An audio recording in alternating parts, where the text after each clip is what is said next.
Hello. And we're live. Hello and welcome back. It's David here. I have a friend next door. His name is Jordan. We're gonna get to Jordan soon. Hi, Jordan. Hello. How you doing today? Good. I'm great. How are you? Jordan is a craps nerd on a whole new level, and today's show is Ultimate Craps. And interestingly, Jordan developed a system. Well, it's not just his system, but it's a fantastic way of looking at the game. And we are going to literally break down all the bets, the house edge.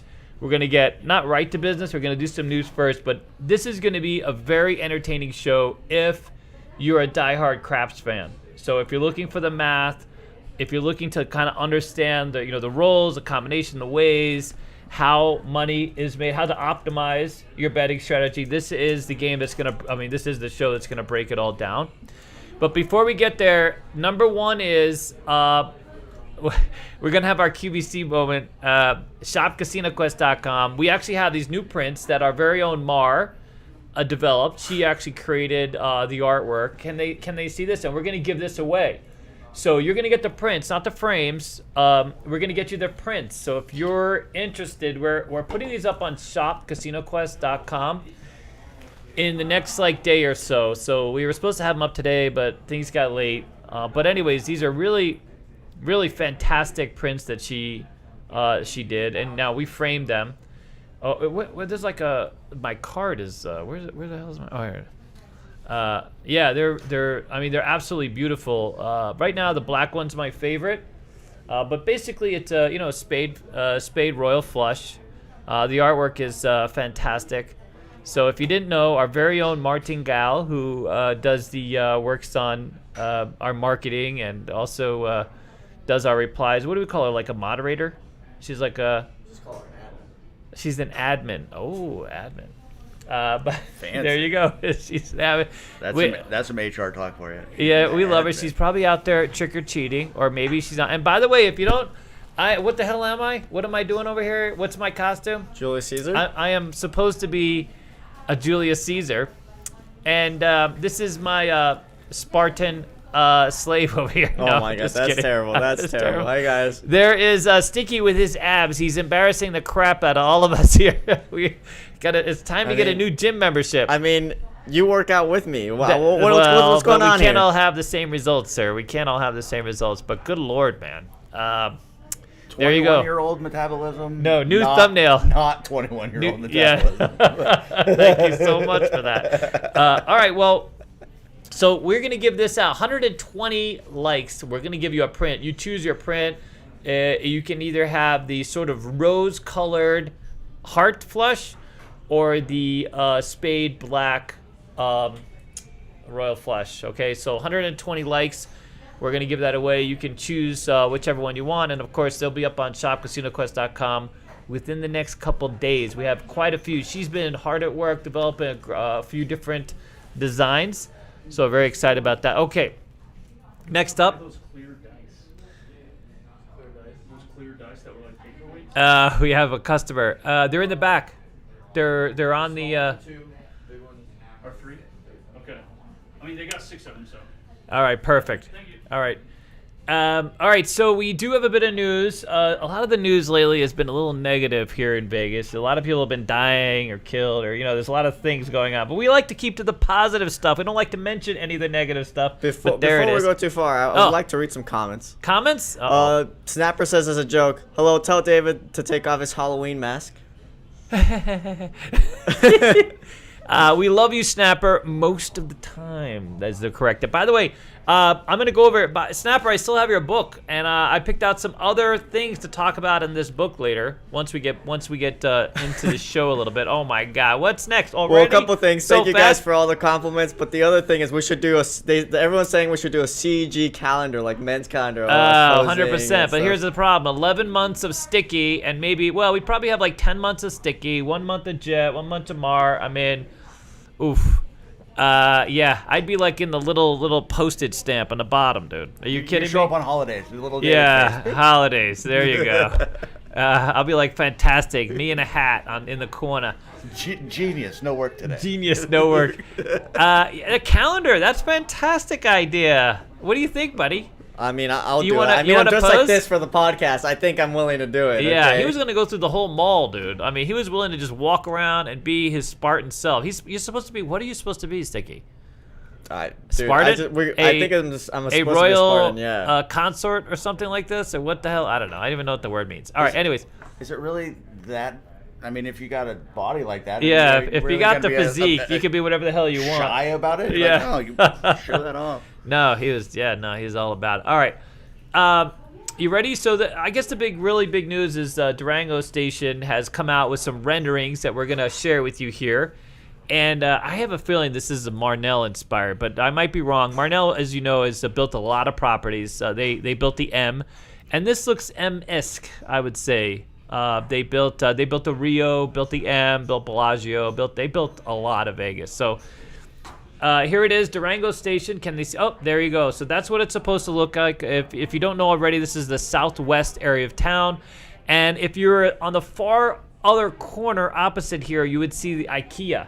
So it's the IKEA is like the next closest big thing. Although this whole area has quite a few other developments that are planned, although most of it right now is kind of dirt. But there's a lot of stuff in the mix. All right, the very next, just go through these slides real quickly and then. Now this is, they're looking at 93,000 square foot of casino space. I mean, that would make this sort of the flagship casino of, I think the only one comparable to that is maybe Green Valley, Red Rock, probably? Green Valley, Red Rock would be the other two. That Would be other two. Yeah, I think those are going to be similar. And we're looking at breaking ground the end of 2022, and this would not be a property until probably 2023 or thereabouts. They're expecting to have 452 rooms, and I'm guessing of quite a few varieties. Some suites. This is a moneyed area of town, by the way. This area has been waiting for a casino. So right now, Jordan lives in this area, sort of. Yeah, no, I live literally right down the street from it. But right now, you basically go to Green Valley. Yeah, or Red Rock. Or Red Rock, the closest would be Santa Fe, no? No, Red Rock. I guess No, on Red the Rock. 215, you just 215, right to yeah, Red Rock. You're 8 miles to the Red Rock. Yeah, but or you Green really Valley's have just down the 250, the other direction. the other 250. Okay, so you have nothing right now, right? Besides Dottie's. Dottie's. Oh, and PTs. A lot of Dottie's. We got a Oh, lot of PTs. Yeah, a lot of PTs. Yeah, that's true. Just no table games. No like table no games. craps. No. Yeah. Yeah, or you'd have to go to like the South Point, get down that South way, Point. down off of Blue Diamond. Yeah. Those There's a places. Dottie's right by there, dude.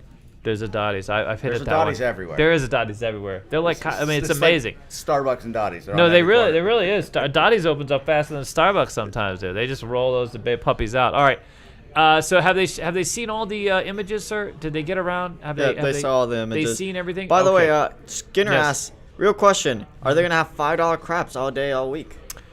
At Durango Station, Yeah. I would say no. This is not going to be a $5 casino. I would say that the games here, Similar properties. Red Rock is $15. Green Valley is $10. unless we get to a point where there's no pandemic, there's much more competition, then they might need to lure you away. But this area of town is not going to see another casino for a while. They're going to be the biggest player, the only one of few players out there. So I'm guessing there's going to be higher limit, $10 minimum. But even I was just at the Sunset Station and they were $10. And so. yeah.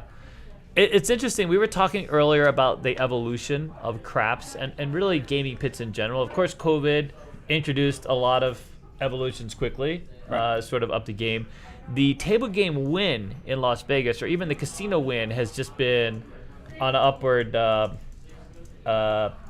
mean, they've been making money, hand over foot, and part of that is because everyone's playing short money. They have all these high table game minimums, and no one can afford to play them. Yeah. You're right. Yeah. So, I mean, if you have a $100 table, what do you do at a $100 table? For most of us, we can't play at a $100 table. And if you're buying at a $100 table and you don't have a strategy that includes 10 shooters, right? Right. And this is where we're going to go with this as we get moving. If you can't afford the variance, you're going to get whacked. All right, so on to the crap game. Any more? Can we say hello? Are the usual people out there? Do we have like Alan? Yeah, and Skinner, Alan, Skinner? Snapper, Sightseeing dude. South. By the way, Principal, we're still talking about your role, dude, only because it was epic. It was epic on a whole new level. ATS almost flipped it. The hopping, anyone that missed this, It was we caught it all on film, by the way. We filmed it. I think it's supposed to go up on our website. I'm not sure if it already has. Is it? It hasn't. You guys haven't released it on your. Dude, YouTube yet. it was so epic.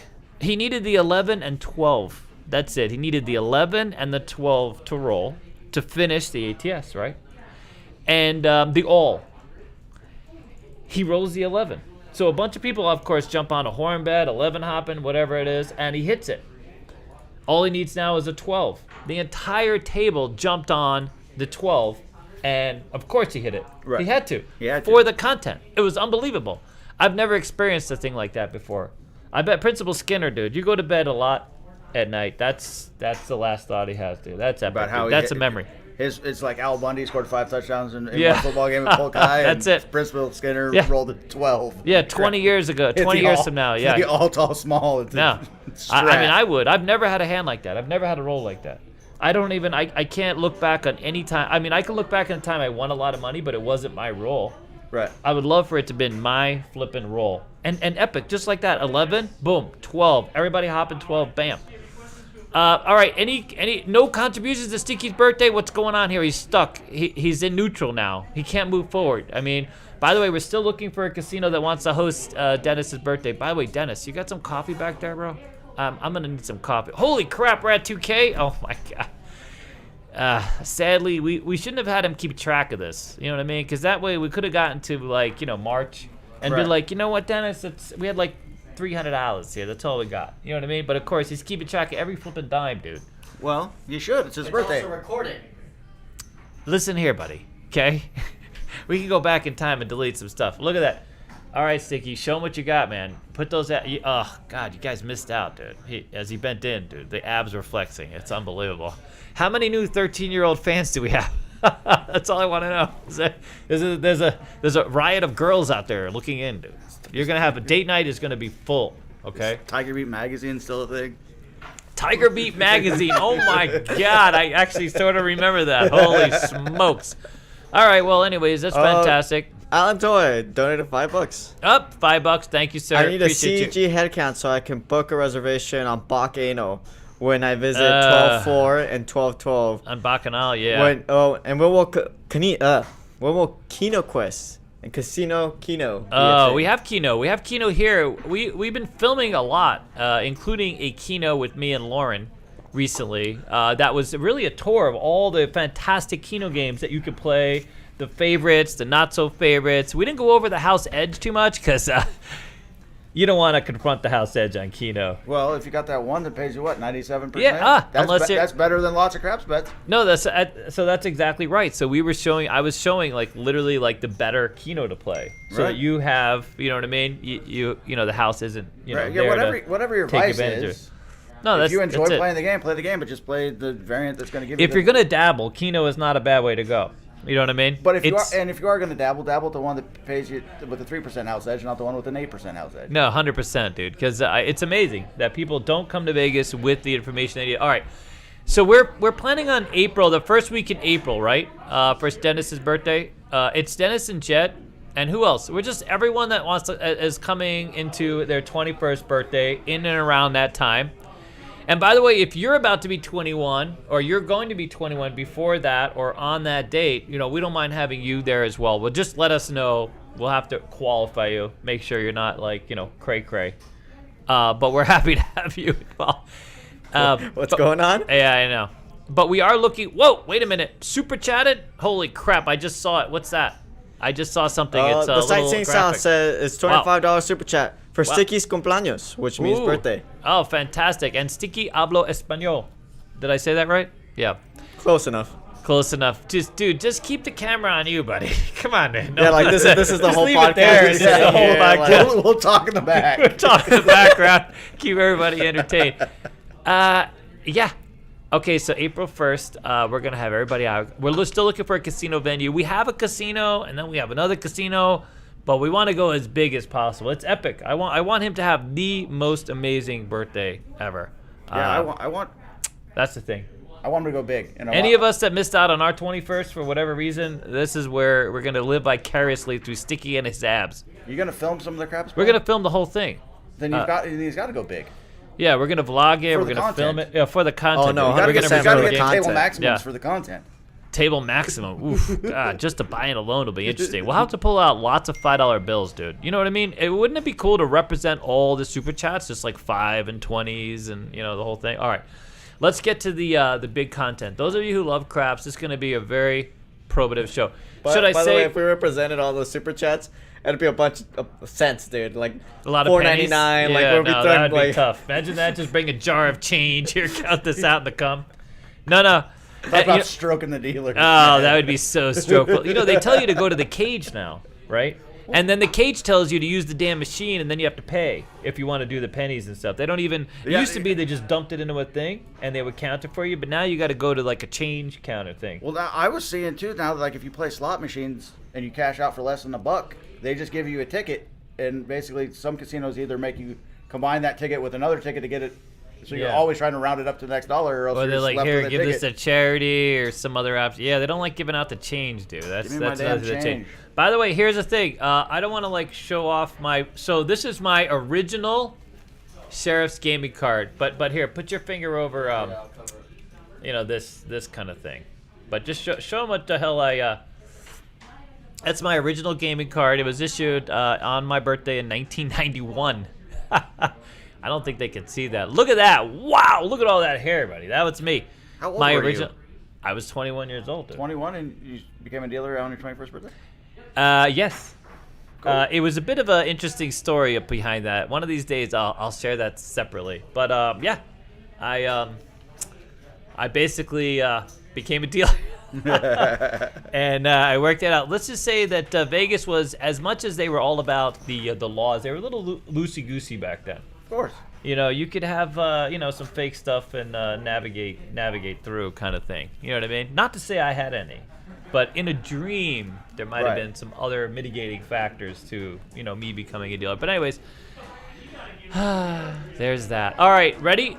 Do we have? Okay, so 120 views here. I'm gonna get this out of the way. You mean likes? Yeah. 120 views. likes. I'm so confused today. Either the pink one, man, they look spectacular. I don't know. I guess you they can't do. see it, but oh, Jesus. We'll have these up on the website and shopcasinoquest.com. But let me just get rid of them for now. Oh, here. Oh, I could just move them aside, and they can't. Oh, fantastic, dude. I love this thing called media. It's amazing because we have like the way he set up the camera is just fantastic. It Right. just sees right through here. I have a big ass computer right here. You guys can't see it. It's my cheat sheet. Okay, you ready? All right. 120 likes, dude. We're gonna give that away. All right. So here, let's go over the craps layout. And if you don't already know craps, well, here it is. This is not the show for you. If you're a total beginner, haven't been introduced to a craps table, probably not the place to be, although you're welcome to listen along because there'll be a lot of mouth tricks because the brain is dying, dude. True. That's what happens. A lot of mouth tricks and the brain is dying. But anyways, here's what a typical craps layout looks like. This would be second base, and then the stickman's in the middle. And there it is. A lot of places no longer. Oh, they can see my mouse here? No, that's my mouse. Oh, here, go over the big 6 and 8. That's an area that they've taken out. And just so you know, I have this conversation quite a bit because on a training table at the school, on one of them there's a big 6 and 8. On the other layouts there are no big 6 and 8. And the reason why casinos have taken this out, even though there's a tremendous house edge paying even money for the 6 and 8, people argue about this bet constantly. In the field, for example, I'm sure many of you, if you're field bettors, right? You've put money in the field and someone else thought it was their money, and the next thing you know, you're like, no, that's my money, and then now the dealer has to get involved, and the casino might have to put $10 there because they don't want these people fighting, and big 6 and 8 causes lots of issues because people tend to forget that it's there. It pays even money, and then one stack looks like 2 stacks, and there's 2 people all claiming the stacks now. You follow, and it becomes a nightmare. Right. So casinos would love having this bet, and this brings me to my first David story. You ready? I used to know a guy. There's a guy that used to come in, $500, and he did not want dealers touching his money. He wanted to play. He just played the big 6 and 8.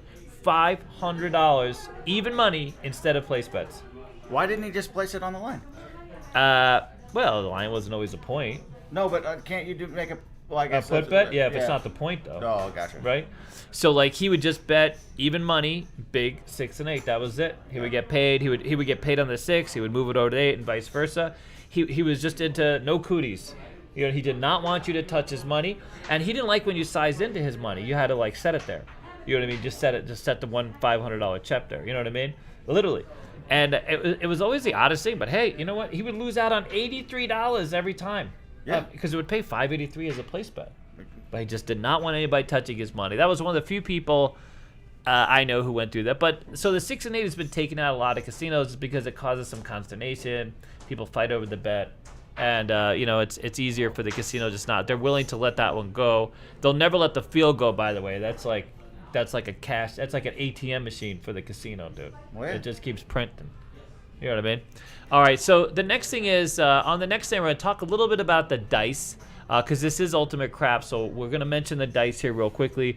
In one of our previous episodes, we talked about the dice as well, but just so you know, so this is what a stick of dice, this is how it looks. Here, can you just go big for a minute and then go little? Go big and then. I know, I've done that a few times. Yikes.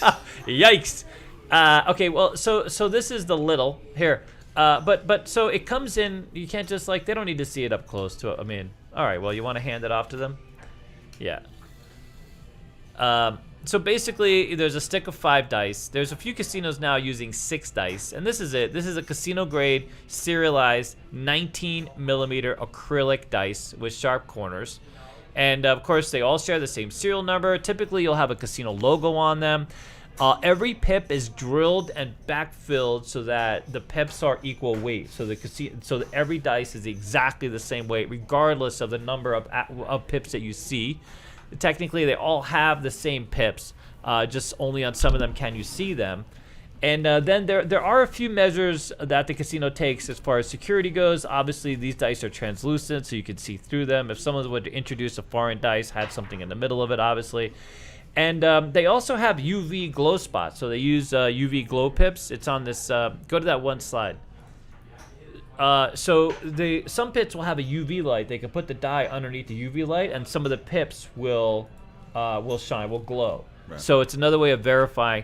I'll be honest. In all of my years, I have never seen a die replaced on a game. And back in the day, this may have been a thing, but currently, I don't know of anyone. I've never talked to anyone who knows this. I know people that try to fabricate the roll, and I know people that have tried to use like tar or some silly sludge thing. I had one guy many years ago in Baton Rouge, but for the most part, it's not a thing. I mean, the dice themselves go through a whole series of checks at the casino.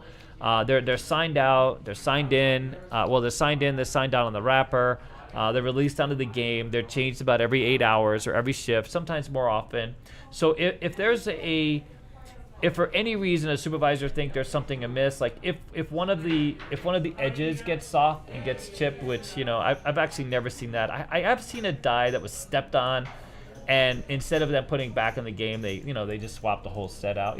They won't take one die out. And they mic the dice. So the dice are between 0.00005 of an inch. I mean, they make sure that it's a very accurate thing. Anyways, and then when the dice are canceled, they cancel it typically on the 4. So in the middle of the 4, you'll see they have a little thing that they cancel it. It causes a mark and punches it out. And you'll see how sharp. So the new thing now is these really, really sharp dice. It used to be a little bit rounded. But now, they go for these super, super sharp dice.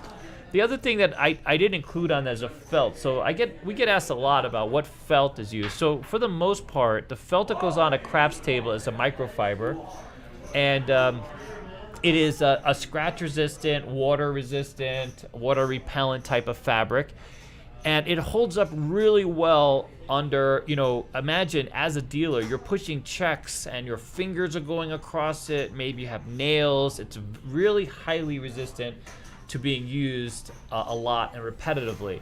In the past, they used these wool layouts that held up really well. Those are a cheaper way to go. The problem with the wool is that they don't present graphics well.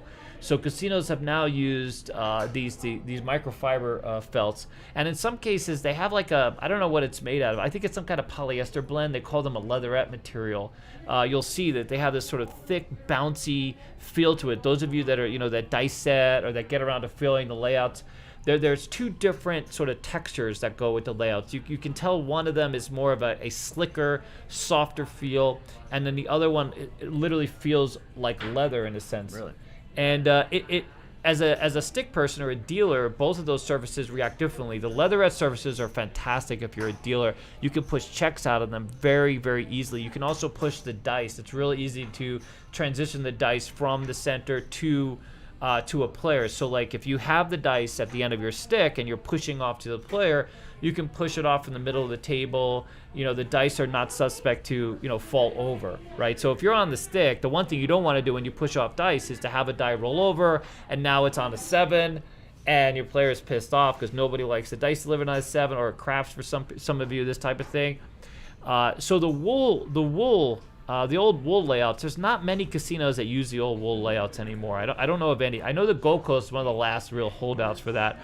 Casinos that got a lot of traffic, a lot of daily play, aggressive play, stuck to those wool layouts because they lasted, you didn't have to change them every 3 or 4 months. But now casinos are incorporating a lot of graphics, like they have a new show or they have a new bet or whatever the case is, so they replace the layouts frequently. And so now they've gone on to using these microfibers and these leatherette belts that wear quicker, but you can have these really nice graphics and a really nice feel to them, right? Whereas the wool, and those of you who've been around dice for a while, you remember the hairy looking layouts? You see that was the wool layouts. And once they got a little wearing, it was tough to push checks. You would get exhausted on those tables. So if you're a dealer on the other side, right, pushing those checks, you want as little resistance as possible over the course of your shift. Otherwise, it's like any kind of resistance. I mean, it's not a lot of resistance, but it builds up over time. So you get stress on your back, your hip, this kind of thing. The leatherette surfaces, the microfiber surfaces are fantastic. That's why, so when people come here, we sell the microfiber layouts. That's what's in our dealer kits. And people, they're not cheap, by the way. So our cost is a lot higher than you think. It's not like some $5 or $10 thing, So you can go on Amazon and get those green, woolly feeling felts that are $7, $15, and that's not a professional felt. They're not spill resistant, they're not scratch resistant, that kind of thing. But anyway, so there's a conversation about the felt. As far as the underlay is typically either just the wood or other felts. So I know that there are some casino supply companies that sell people these underlay for under the felt. And in my experience, not a lot of casinos use anything other than other felts or the wood itself. So if you go to a casino and you can feel that heavy bounce, it's literally just a thick felt or a second felt that's underneath that. Right. There's no other underlay that goes on there. In fact, the first time I was ever given a layout, so the Gold Coast many, many years ago, one of the bosses there took off a layout and gave it to me, which I still have. I think I have it in storage. But underneath the layout was newspaper. That's it. It was just newspaper. And so that's what casinos used. In fact, the Gate had one that had newspaper. Gold Coast had newspaper on it. So those are 2 casinos. The other casinos I worked for always used other felts. They had another felt, and they would put another felt on it. Once it got too high, they would replace it. I know casinos now are favoring the hard roll, so that roll with just the wood, Right. And the felt, so that it's a hard roll. They feel like they're getting better results with that. I'm not sure if they are. But anyways, all right. Oh, really Go ahead. quickly, Yes. Skinner wants you to look at the Paris's layout. Here it is. Oh, he gave you that image? Wow, you got that up there quickly. Holy smokes. What do you got, a fire bet rolling? What else you got? 8 for 1? World bet? Little ones, big or boom or bust. It's bonus scraps, not bonus scraps. Yeah, so I think some casinos have been moving towards like getting away from the IP. Exactly. Yeah, it's the They're just exact not paying same the bet, license. It's just not. Yeah. They're not calling it Yeah, bonus. it's not There's called- a few ATS. There's a few Yeah, it's not called bonus craps. or bonus craps. There's a few other, but it's got a fire bet too. Holy crap! So we're going to talk about the house edge. So the house edge on all of these side bets is through the roof. And here's a table that has quite literally as many as you can imagine. I have yet to see a bonus bet with fire bets too. Skinner, what does their fire bets pay? Are they paying they're $2.99 for all six points, right? I'm guessing. I have no idea. Is he saying no? Well, it's gonna take. There's a delay, so it's gonna take. Oh, there's a delay. Yeah. So there used to be when the fire bet first came out. So the fire bet, just real quickly, you see that one with the little fires on top of those circles. So those circles correspond to the person's position on the table, and so they would put down their whatever amount they had for the fire bet, and then that money would be moved up into the center under the boxman's review, basically, and represent their investment in the fire bet. Typically, the maximum you can bet on a fire bet is $5, so $1 to $5. Originally, the fire bet, all 6 points, you would get paid on 4 points successfully made, 5 points, 6 points, 4 points, 5 points, and 6 points, and the 6 points would pay 1,000 to 1. He says he doesn't know. He just not found sure. the picture. I'm guessing it's $2.99.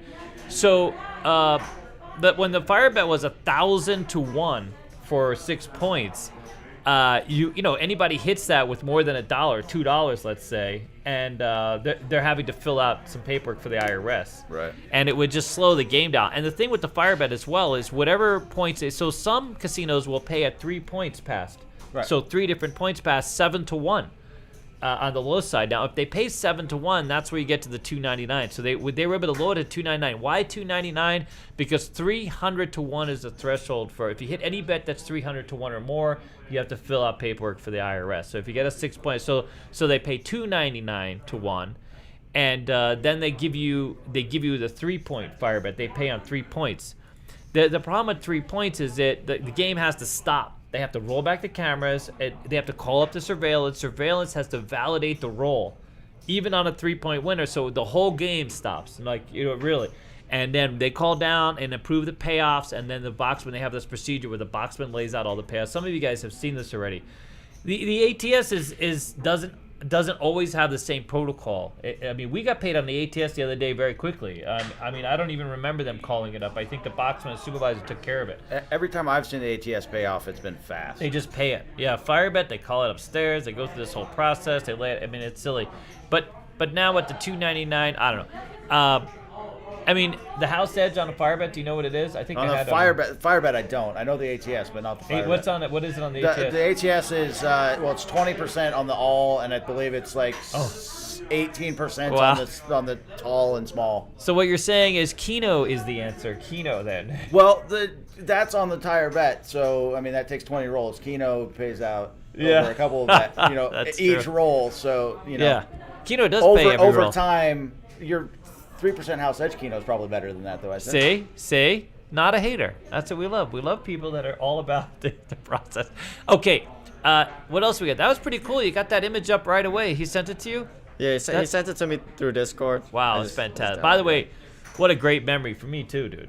But I'm going to share that story forever. So, speaking of house edges, I know on the last podcast, someone asked you about Pai Gow poker.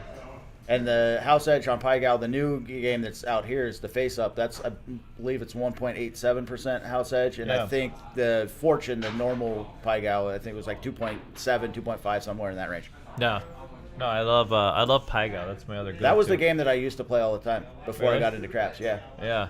Well, lucky you, buddy. If I only have $100 and I have a $25 tables, I go right to Pai Gow. That's what I would do. That's all I can play. That's all I can afford to play. All right. Now we're going to go. All right. So we hit the dice. Any other questions about the dice? Now we're going to go over the ways of dice. The ways. So interestingly, this influences the ways.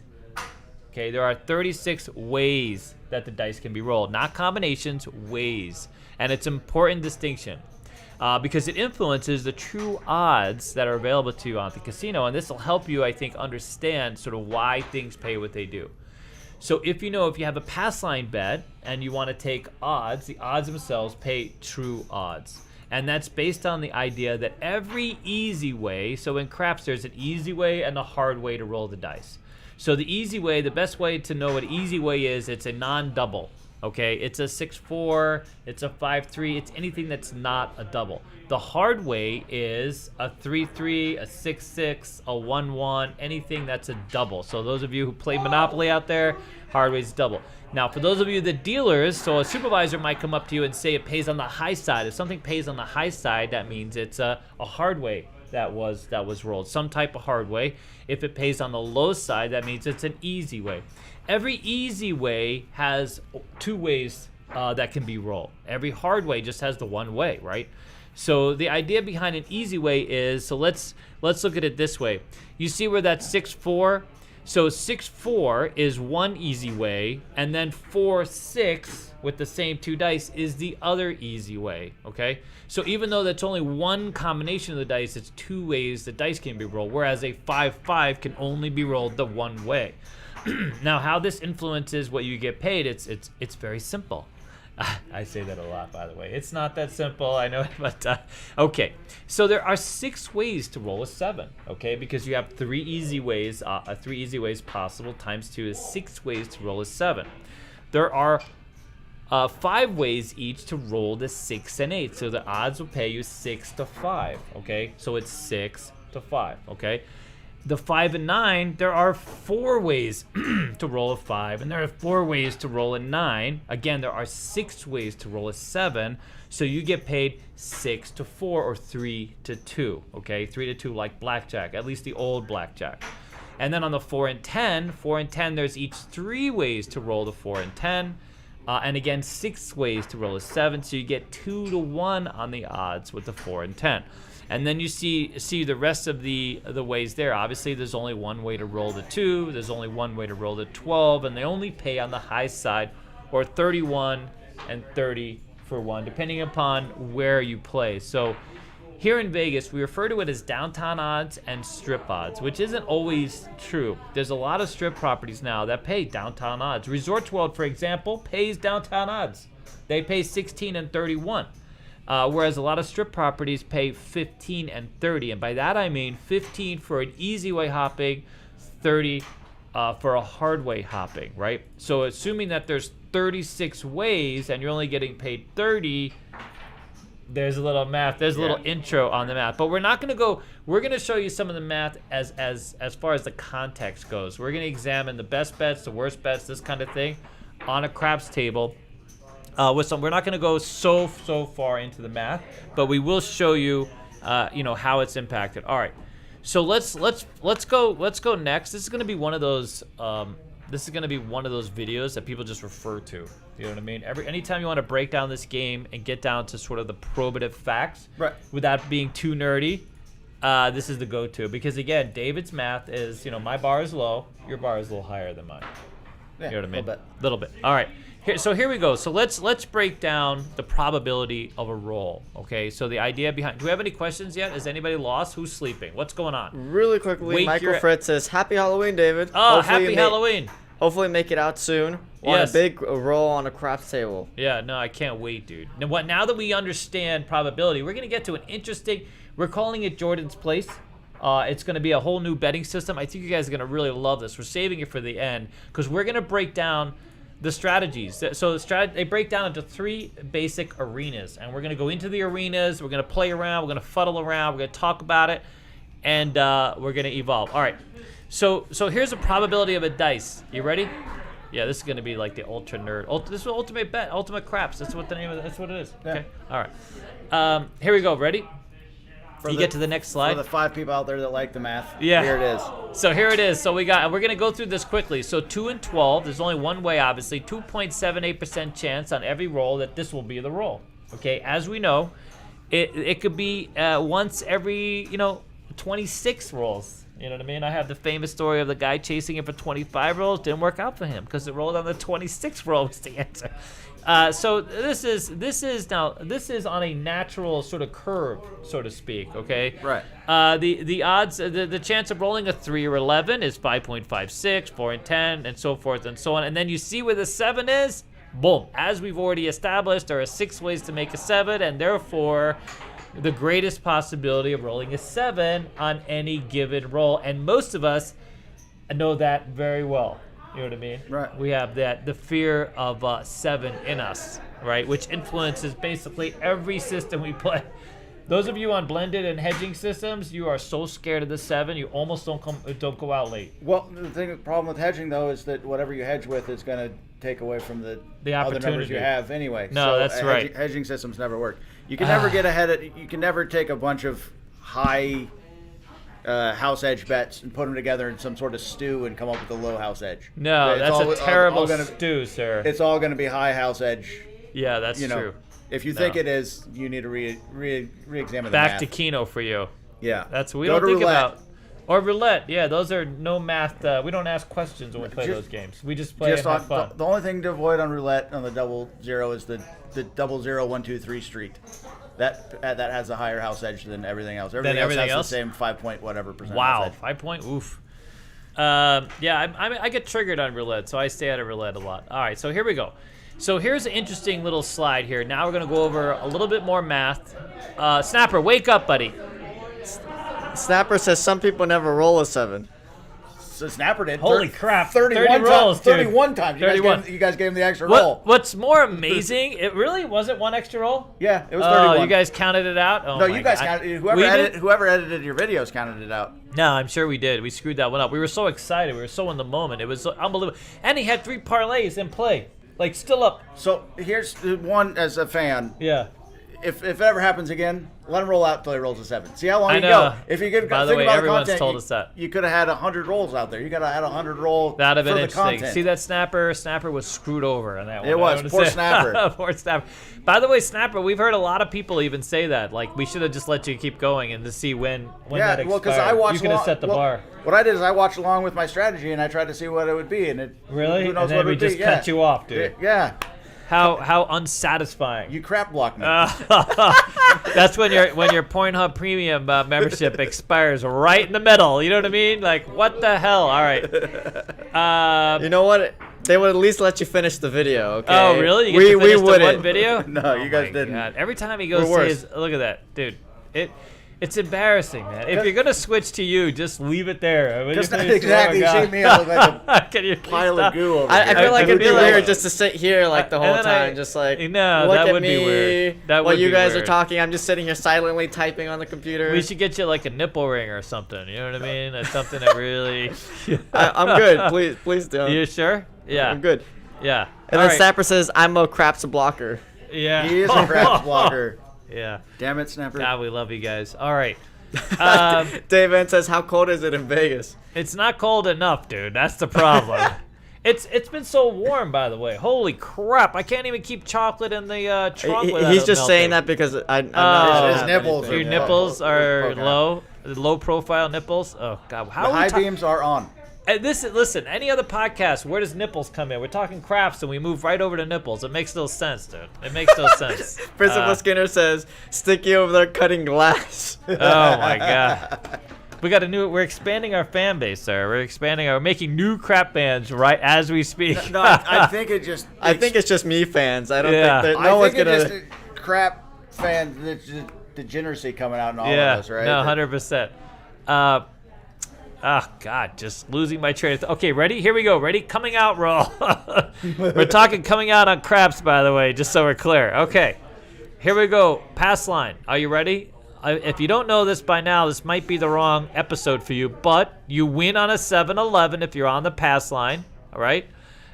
You've got 8 of 36 ways to win, of which 4 are combinations, and 22 point. You're expected to win 22% of the time, although most of us have never realized that kind of win percentage. Because that hasn't happened. What Well, happened? Here's the thing: you lose 11.11% of the time, so you win twice as often as you lose. Wait, I have to read this. Go. Christopher Bird Trucking, $20 super chat for Sicky's B-Day nipple ring. That nice. could be a thing. That's going to be a fantastic ring. Thank you so much. I just saw it now come up. I love that graphic, dude. Whatever the hell that is. Anyways, okay. Obviously, you lose on a 2, 3, or 12, so 11.11% of the time. Which now I understand why 11 is like my favorite number. I'm just like terrified. See, that's a little spooky. You know, those of us who have played craps for a long time, you know what I mean? It's a Well, bit if you- horrifying. If you want to see spooky, really, if you go back to the probability of the rolls and you look at the right-hand side, that's Yeah. literally most house edges are going to be Just roughly that. those numbers. Yeah, Either welcome to the 2.78, casino. 11, 16.67. Right this way, sir. No buffet, but right this way. No buffet coupon anymore. Holy crap. Or at least not at a lot of places. We need the buffet coming back. We need the twofers. All right, so here's the thing. Casino Edge on the pass line. This is like the number one of the first questions people ask when they come here to play is like, what's the best way to play? And we're going to get to that in a minute because it's 1.41 on the pass line, 1.36 on don't pay. It's not a big difference. One is more boring and more negative than the other, and one is like, where you can create some opportunity. And that's what we're going to get to eventually is like what the opportunity is. All right. We went over pass line odds. We could probably skip this. We've already established you get, what the odds are, don't pass odds. But let's get to the bets, the rolls, and the edge, because we all like to be edged.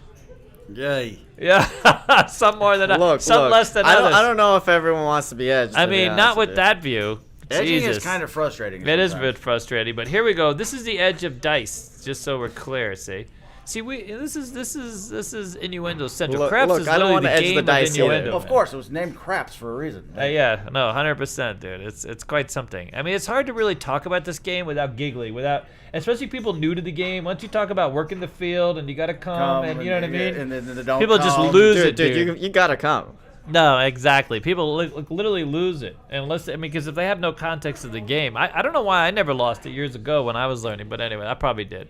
All right, so here we go. Here are sort of the house edge, and this is a per roll, right? Yeah. Not just for the bet itself, just per roll. Yeah, the far right is the per roll. Yeah, and so it's interesting because if you go down this, right?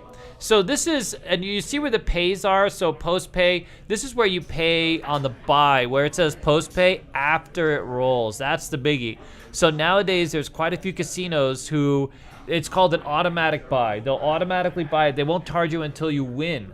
It used to be you would charge before you won. If you wanted to buy a number, you had to know to buy the number. Believe it or not, I actually worked for a casino that was so cheap that if you went to $20, they would not tell you to buy it. They would not give you any recommendation on the 4 or 10.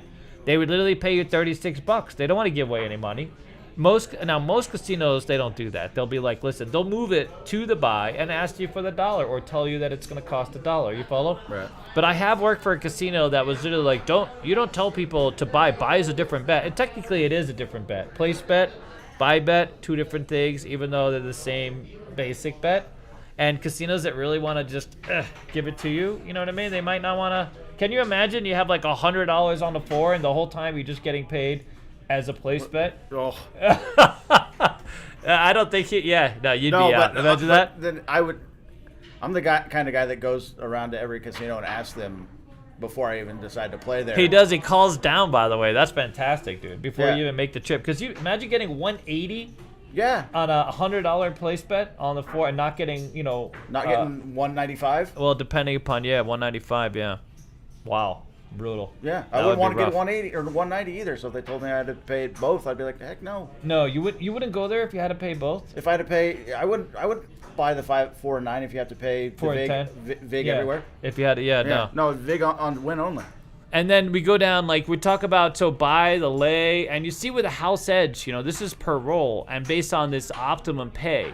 Okay, so these are some of the best bets that you can make leading up to, obviously, the don't pass and the pass line, right? Interestingly, we're going to get to, we're going to do hot bets too, because I know a lot of you guys are hot bettors.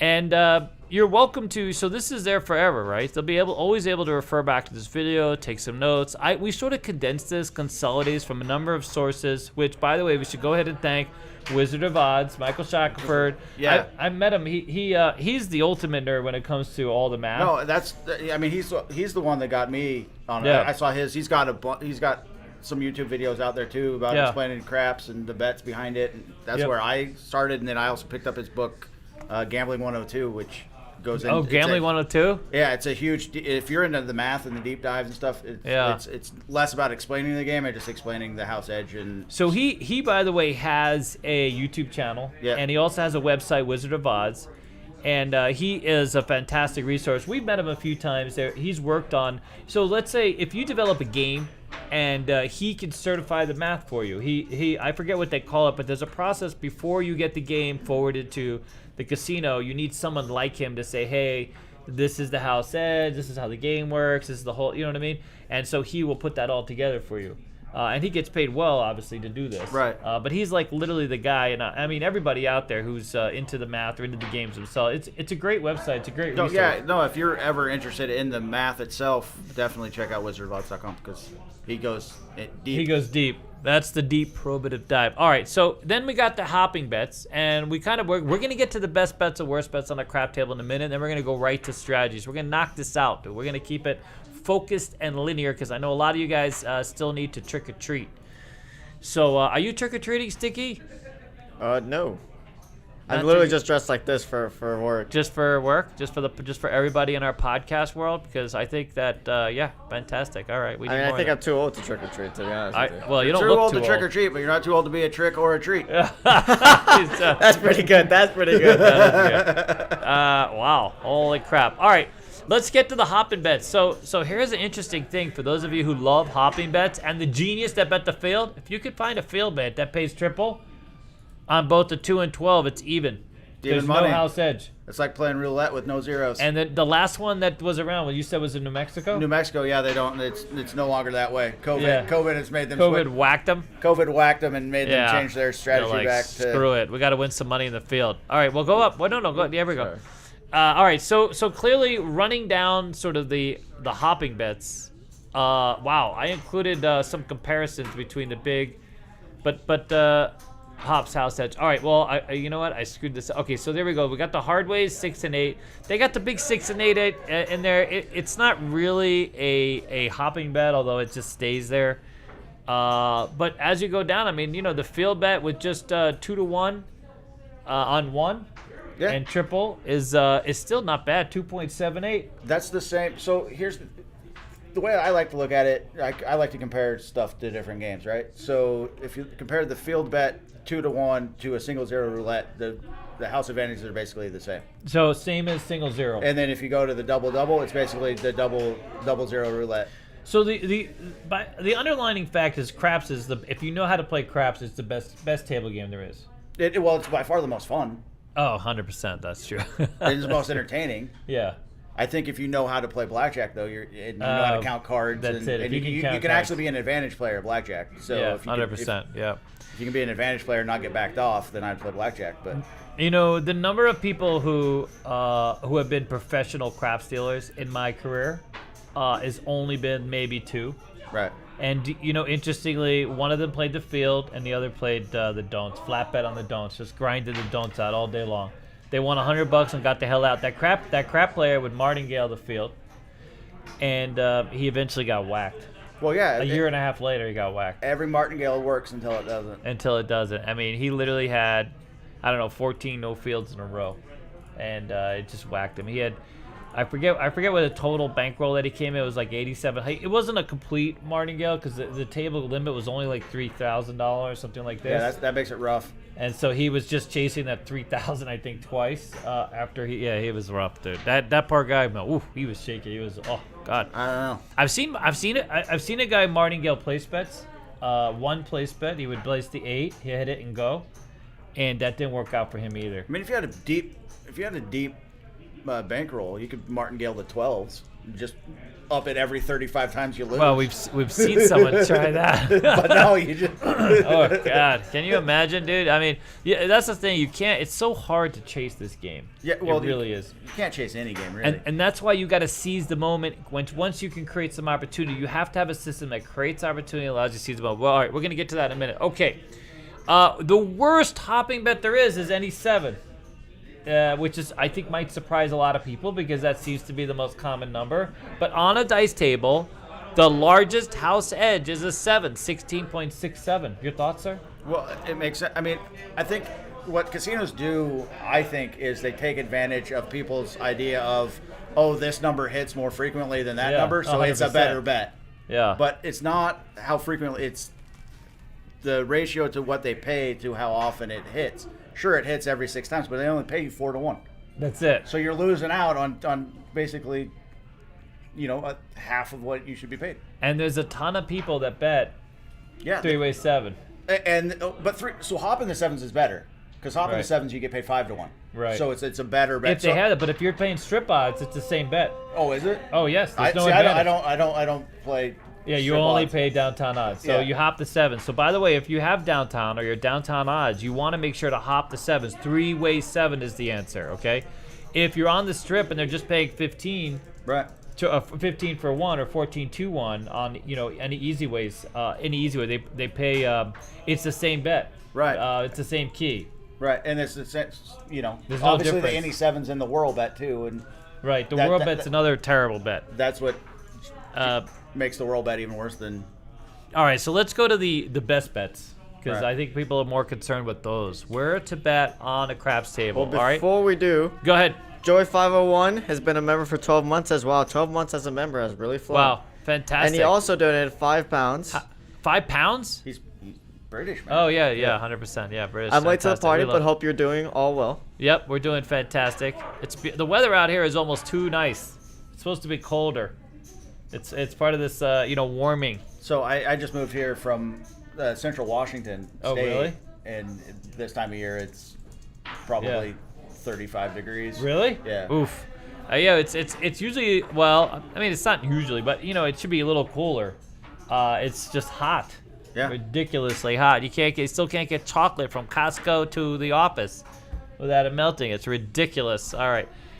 Thank you, sir, for being a member. We appreciate you. By the way, the classroom is going up tomorrow because of Halloween, and Timmy's lazy. Little Timmy. bastard. Yeah, so he's putting it up tomorrow. Not only that, but he did try to get our Halloween specials out today. He That did. was He his did a thing. good job. One of the Halloween specials already went up, the Run Roulette video. There's two. There should be one for Casino Two? Quest and one for CEG. Yeah. Yeah, I it's- watched the what is it, the Squid Games roulette system? So I'm doing the deep dive into craps. That's my thing. I'm going back to my roots. It's craps, the class, this. Alex is just literally everybody comes in here now and they're like, "Where's Alex, dude?" And then I'm the Keno guy. I'm literally the Keno guy. Swear to God. I mean, like 3 people now. They come in here. By the way, Huh? Jordan, for context, there was a comment literally like, "Oh, I saw Alex and Yeah. the Keno guy." Yeah, the Keno guy. I've literally been delegated Alex to the and Keno the guy. Keno guy. That's a great name for like We a love radio it. show. Listen, He, I'm he here went, for Alex and the he, Keno he guy. went from Dice Master to Keno guy. Nah, Dice Master. Demotion, I'll tell you, I got man. demoted. Because Holy you're not even crap. like the Keno wizard. You're No, just the Keno I'm just the guy that hits the button, dude. Are you kidding me? What's cool is I went to Dottie's not too long ago. I've been to Dottie's several times now where I've had fans come up and ask me, you know what I mean? Like, holy crap, you're playing here? Well, yeah. I mean, I'm playing at Dottie's. I'm exactly where I told you. I was like, Right. yeah. I won $1,000 the other day. Don't they have? Didn't you say they have a good Keno game there? 90 something. 80? Yeah, I get it up to so basically they improve the payback based on how much more you pay per hand. Right. So the more you pay, I mean that's pretty much anywhere. You go to Station Casinos, for example, and you go from penny to 2 pennies, and you get a better payback. So yeah. Right. So I mean, and that's really the key with any slot machine. Casino's just trying to get. Yeah. They want that same money basically to keep the Best game running. payback's on $1. Yeah. You know what I mean? On $1 or even higher, $5 machines. All right, ready? Okay, best bets. So we got don't come, and this is assuming 2 times odds, because as you know, there's 3, 4, 5 times odds on the strip. Some places have 10 times, 20 times odds. But anyway, so here we have don't pass, don't come, pass line, place bets on the 6 and 8. As we know, that can be those are the easiest numbers to hit. Now the buy on the 4 and 10, if you pay post, if it's an automatic buy, meaning you pay after you win, right? If you pay before you win, not so much. And this is basically, at least here in Vegas, basically every casino I've been to is a post pay vig on 4 and 10. Yeah. There are very few at left least now. $20, and most of them are even at $10. Yeah, most are $10. We'll pay $19. Yeah, but Yeah. even that, so the buy on the 4 and 10, even at $10, the house edge is 3.33. So Yeah. even that is better than when you get to the place of the 5 and 9, which is. Oh yeah, 4.9. he's a hater on the 5 yeah. and 9. We're gonna get to that. That's why it's gonna be Jordan's place here. Yeah. All right, hold on to that. All right, so laying the 4 and 10, obviously laying the 5 and 9, and then at the very end of this, we get into placing the 5 and 9 or laying the 6 or 8. Right. Obviously, because 6 or 8 is gonna hit more often. Although I gotta tell you, man, I used to have a high limit player, and all he did was $600, no 6, no 8, and then he would press them progressively. And we'll go into that. And he would press them in $150 increments on the don'ts. Yeah, All right. if you're gonna lay, the best one to lay is the 5 or 9 against comparing it to its, either the buy or the place, right? You want to lay the 5 or 9. Yeah, lay the 5 or 9. You actually improve your house edge by laying the 5 or 9. The other ones you don't. You don't, yeah. Okay, the worst bets. Regular place bet on the 4 and 10. Okay, next slide, Sticky. There you go. Okay, so God forbid anyone places. I don't think there's a single casino left that won't move it to a buy at some point. But clearly, just a place bet on the 4 and 10 is not a good way. The hard ways, the 6 or 8 hard ways, and the hard way 4 or 10. And let's just get this out of the way real quickly. I have a lot of fun betting the hard ways, but I just bet dollars. It's more for entertainment value. I'm not looking for the payback so much. The hard ways, when you compare that to the other prop bets, because the other prop bets are a 1-roll bet. Right. The hard ways, it takes until that you either roll a 7 or easy or that number, right? Right. So like for the 10, right? There's only 9, so it only gets resolved once every 4 rolls. So really, you take that, divide that 11.1 by 4, and that's Right. the per roll. So if you compare that 2% to the 16% of the Indy 7, so of all the prop bets, the hard ways is by far the best prop bet to make. You've heard it here, folks. The hard ways are the best prop bets to make. But they're still horrible bets. They're still horrible bets. Easy way hopping, obviously, any craps. Horn bets. World bets is the worst one because it's got the 7 in it. Yep. 7 screws it over. And then a 7 screws us all over, dude. That's the problem. It If screws there you was every no way. 7, it screws you every way. Because if there was no 7, we'd be way ahead of the game. All right. Is everybody get a whirl of this one? Okay. Let's move on to strategies. Okay. Right. I broken it down into quite literally. There's really just 3 ways of betting that I've ever seen. Maybe a 4th way. So I haven't 4. Grinding the house edge. So you have people that literally will just grind the house edge. They're pass line. They're flat bettors. They just bet the pass line or they bet the don't pass. They may take odds. The problem with the odds is you don't get rated for odds, so you don't get any like rebates back, right? Right. So the great thing about roulette, despite the fact that the Theo is higher, is that you get comps. Right. You get paid for your room. You sit on a roulette table for 2 hours, dude, playing just about anything. Right. God forbid you on a 000. You paid. You get free dinners. You get free rooms. I mean, for a reason. Well, yeah. Well, I mean, think about it. I mean, if you're playing roulette, it's like just playing the field every roll. Yeah, I know. How much money are you going to lose playing? Yeah. And then at 000, it'd be like if they didn't pay you double on either one of them. Yeah, no, Right? you just get So- screwed up. But by the way, we have a huge roulette. Everyone's looking for the winner. People love roulette, dude. Because it's easy. It is easy, but it's a lot of work, man. You got to get up and you got to move all your money around. But here's the thing. Literally, so on a 00 roulette, Yeah, everything has the same house edge.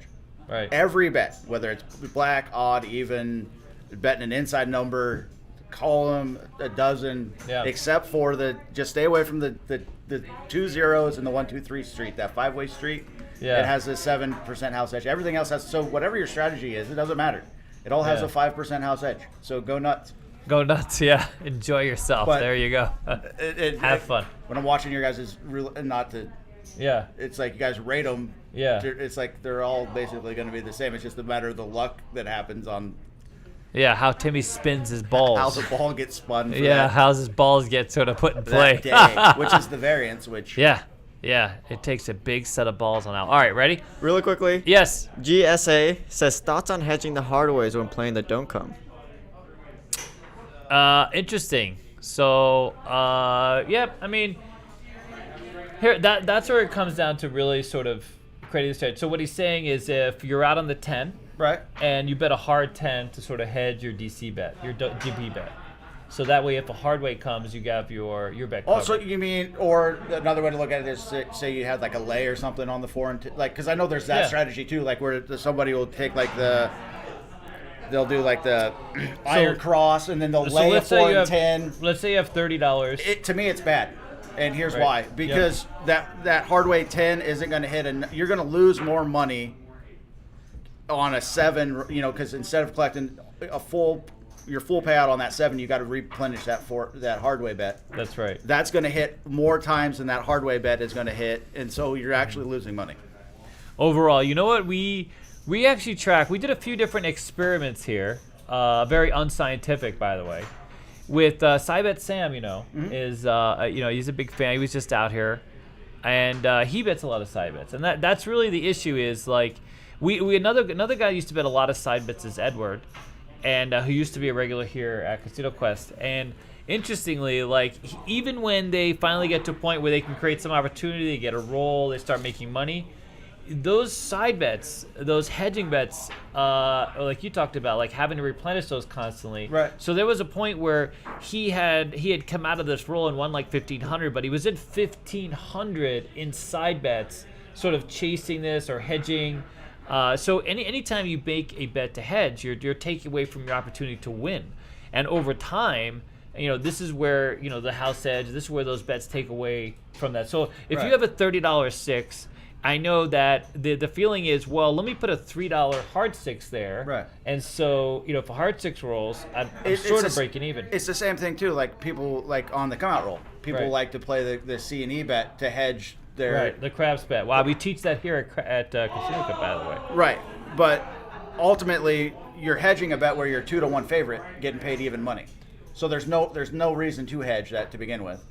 If you know the math. Secondly, you're going to have to replenish that $2 isn't going to pay you enough on the money you lose out. So over time, it's like a feel-good bet. Yeah. Because you feel good. You're like, well, here I have $5 on the line. I have a $1 crap check, and at least that next roll, I can't lose. But that next roll, you're going to win that. It's more likely it's going to be a number, though, so you lose that.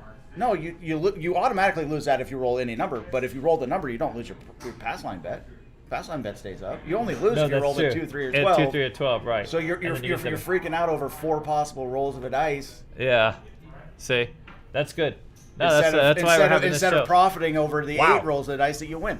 See? This is like the wake-up show for crap players. So take your profits, and if you roll a 2 or 3 or 12, it sucks. But no, that's fantastic. You replenish your bet out there and roll a 7. No, that's true. Because a lot of it's built around perception, I think. Right? It is. It's 100% of its perception. It's all because if you go with the math tells you to do it one way. And the casino loves it. And the casino builds the game around perception. 3-way sevens around for everybody. That's why Let's get it. That's why the any 7 is a horrible bet. That's why the big 6 and 8 is a horrible bet. That's why the stick person, they really want you to like call it out. They want you to be a carnival person. I mean, they want you to be like crap 11 C&Es, horn rolls, high and lows. They want you to like advertise all those bets. Hardway, sir. How would you like a hardway crap check? There's a lot of casinos that really want that. You get that. Right. Sir, your hardway's down. Right. You know what I mean? Do you want to replenish your hardway? You need to replenish that because we got bills to pay. And we got no buffet. I'm still bitter about the buffet thing, dude. Well, Come on. You are a coupon. So, I am a coupon. I love that coupon. Hopefully my... Jesus, he's been watching way too long. my strategy will get you into... No, we love your strategy, by the way. We played it yesterday. We tried to test it yesterday, but of course, 0.7 out by both of them over and over and over again. No, not only that, but I had a couple 9s and a couple 5s. And all he would roll was 9s and 5s, man. Well, if you roll 9s and 5s... That's the scary part. So it was a Halloween... roll, really, because it got real scary. All right, here we go. Really quickly? Yes. Alan Toy asked, put bets versus place bets. Oh, my God. You ready? Here's the thing with put bets. First of all, put bet's a terrible bet. When we get to the house edge, not going through the cum, right? That's the benefit. The only benefit of a cum bet is the cum itself. Yeah, so a flat put bet on a 4 and 10 is the house edge is 33%. Oh, my God. The flat on a 5 and 9 is 20%, and the flat on a 6 and 8 is 9%. So here's... Yep. Ultimately, to get to where it's better than the place bets, you have to be. If you're at a 3, 4, 5 casino, it's always better to do the puts. You got to get to 20 times on average. You got to get to 20 times to get to the 4 and 10 to work, which is Samstown. Right. But even I can. The 6 and 8 never work. Six and 8. Well, you get to 100. You got to get to 100 times. No, 6 and 8. It's quicker. It gets to about 5 or 6 times. But oh, really? Oh, okay. Yeah. Oh, it's and the then other way. the 5 and 9 is about 5 times. So it's about 5 times. That's right. Oh, but you need 20 times. I thought the 4 and 10, the buy always, especially post pay, you never get past the. There's one casino in all of Vegas that pays you 20 times odds. Samstown. Yeah. So there's only one place to buy. So here's the thing with the put bets. And by the way, there is a supervisor, a higher level supervisor out there. Okay. who does not allow put bets Right. on at his casino, or if he should see you playing, God forbid. It's amazing to me because it's such a house edge for the casino. Like, why wouldn't a casino be like, hey, we're all put bets. All put bets are welcome here. Right. They love put bets because, you just can't get there. You need to be a Cromwell. The old Cromwell had 100 times odds. That was the one place where you saw the $5 flat, $30, with $3,000 odds. Right, but like, I mean, that's my big issue with playing even the pass and the don't is if you're going to play full time. Like I play casinos that are all 10 odds. If you're taking full odds, you're at $110 a number at the table minimum. Right. So you're looking at quite the investment. $600-700 at a hand. So there's a couple basic rules, right? Before we're gonna go into strategies next. Here's a couple basic rules. That first off, one of my basic rules is come with the right bankroll, right? You got to stay disciplined, and that means you can't get emotionally attached, because it's real easy to go on tilt on a crap game, especially when you see a lot of 0.7s in a row. Sevens get you scary. The next thing you know, the other thing is, if you're going to bet the pass line, you have to be committed to the creating sort of the greatest opportunity. It's like if you belly up to a video poker machine and you don't pay 5 quarters, you're never going to get paid well. Your payback is going to be ridiculous. You pay 1 quarter, and it's depressing if you should, God forbid, you hit a royal flush. Right. So like if you're betting the pass line, if your system says, hey, I'm going to bet the pass line, or you're going to do a 2-point molly, 3-point molly, something like this, and you're not betting max odds, don't bet 2-point molly, or because you're not creating the best value for in terms of that. Now, all that goes out the window if you're literally just there for entertainment purposes. If you've decided I'm going to pay this $100, I'm going to make my world bets, or I'm going to do something else, by all means. I mean, we are not against entertainment for entertainment's sake. Like I don't know where this ever came, where it was like people come to Vegas just to have fun, and they like to play the way they like to play, and God bless you. Yeah, I mean it's that the term I always heard as a kid was "don't yuck my yum," right? Yeah. Like just because you don't like something doesn't mean that. Because if you enjoy that's it. Martin Galen, the midnight bet, go for it, or aces or whatever, go for it. Yeah, just do your thing. Like I play keno. A lot of keno haters out there. Because I get done with dice. I do a full day of dice. I teach dice at the school, then I come here and do dice, and we talk about dice. We got shows about dice, and then keno. Just instead of unwind with keno, unwind with Pai Gow. I used to unwind with Pai Gow when it was the San Remo. Then it was, then there was Hooters, and it was Oyo. Very confusing over there. I don't know. You're not unwinding at Hooters, my friend. Yeah, I know. San Remo was a lot of fun, dude. They had the best keno. Mirage, by the way, had some of the most liberal Pai Gow. Believe it or not, the rule set matters in some places. So it can, sure. But we'll that'll be a different show though. Where to go for the best Pai Gow in town? All right. You ready? Yes. That Rascal Merlin asks, they want to know when to know the house or dealers are cheating you. Oh, well, listen. If you're not getting, let's just say, I wouldn't say cheating. There are some casinos that don't pay well, right? They don't have, either. I don't want to say that the strip odds are cheating. Like if you're gonna play, if you're looking at ultimate craps and you really break down systems, going to a place that plays what we call downtown odds or better odds is the place to go. Right. If you have an iron cross system, for example, and you're not playing at a field bet that plays triple on one of the 2 or the 12, you're kind of defeating yourself, because there's still quite a few casinos who pay at least triple on one of them. Right. So like outside of craps, the table games, there's no real cheating. In my odds, 000 seems like oof, God, and paying 6 to 5 for blackjack also is a no win.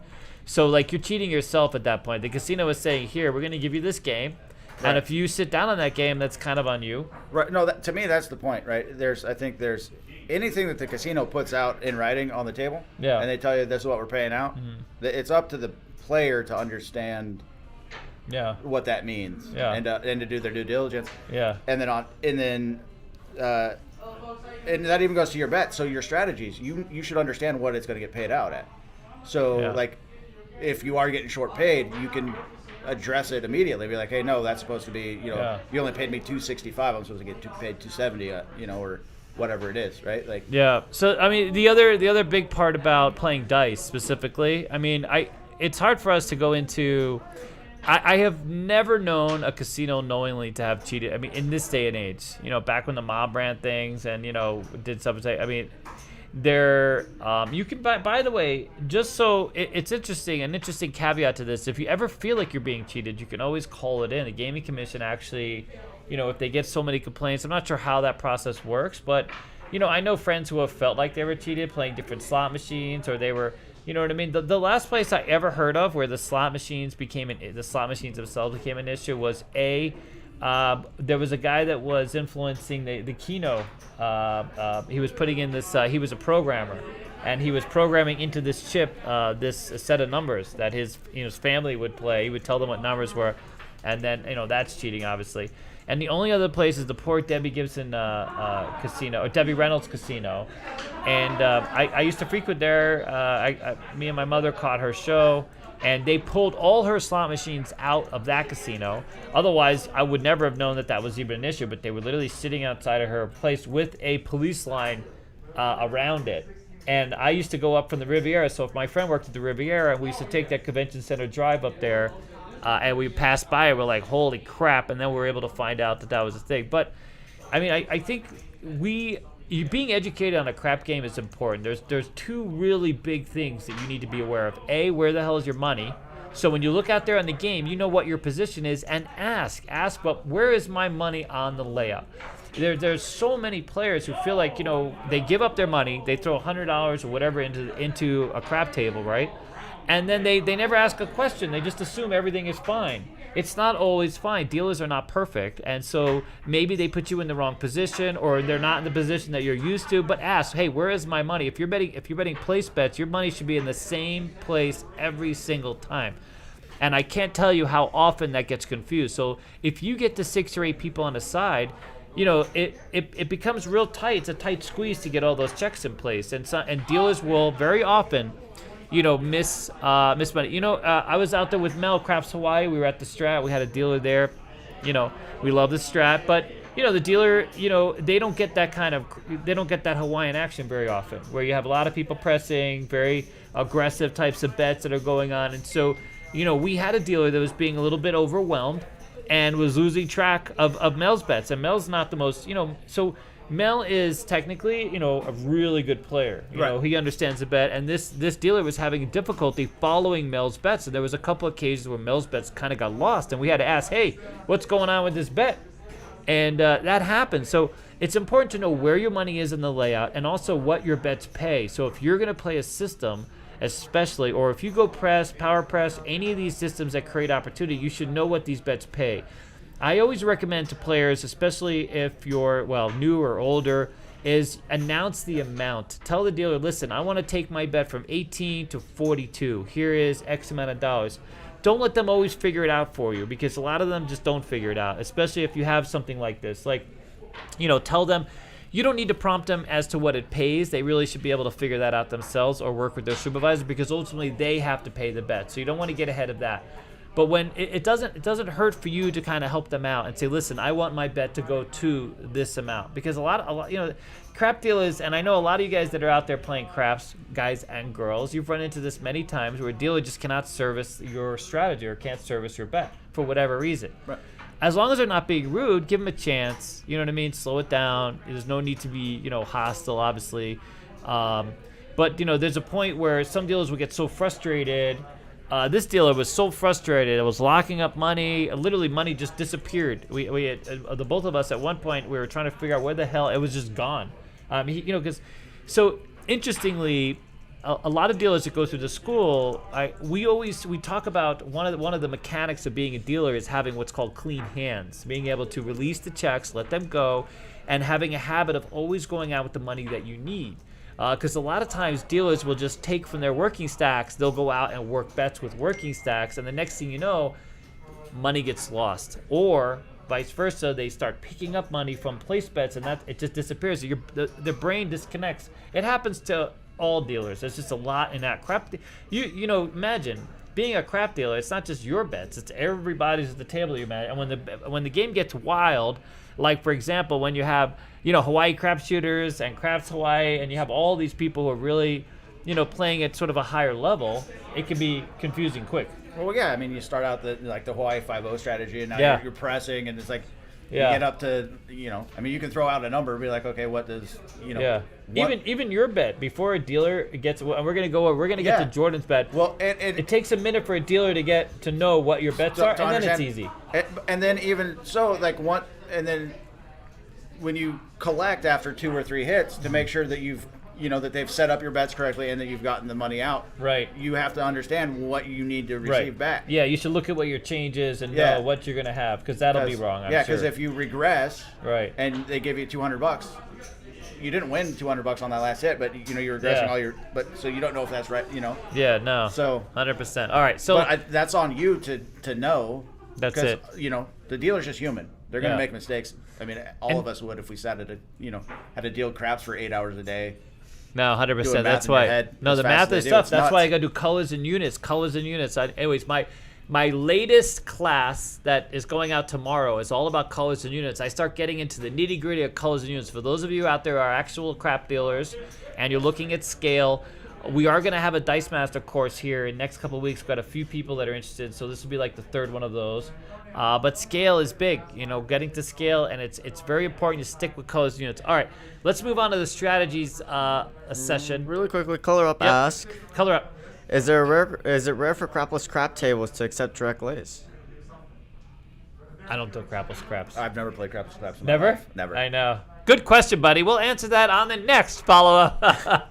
We're going to start teaching crapless craps, believe it or not. I would say this. It's a lot. You got to lay a lot to win a little. I got to imagine those the that's house why- edges through the roof. Well, I mean, it's all going to depend on what they pay on the 2 and the 12. You know, it happens. Yeah. It should Well- pay. It should pay 6. If they're being right, they should just do 6-1 minus a 5% vig. Just make them all buy bets, and then it becomes really easy, right? You get paid true odds minus a 5% vig. So let's just say that crapless craps is now becoming a thing at a lot of casinos, and that's for a reason. Oh, exactly. 100%. Oh, Yeah, I did hit a point of 2 the other day. By the way, how you doing, Color Up? We get a lot of people have started with Color Up's channel. It's fantastic. I think I found did? I found you guys through Yeah. Color Up originally. Man, yeah. you have a lot of fans that come in here, sir. We say good things, I promise. No, Yeah. we don't say good things.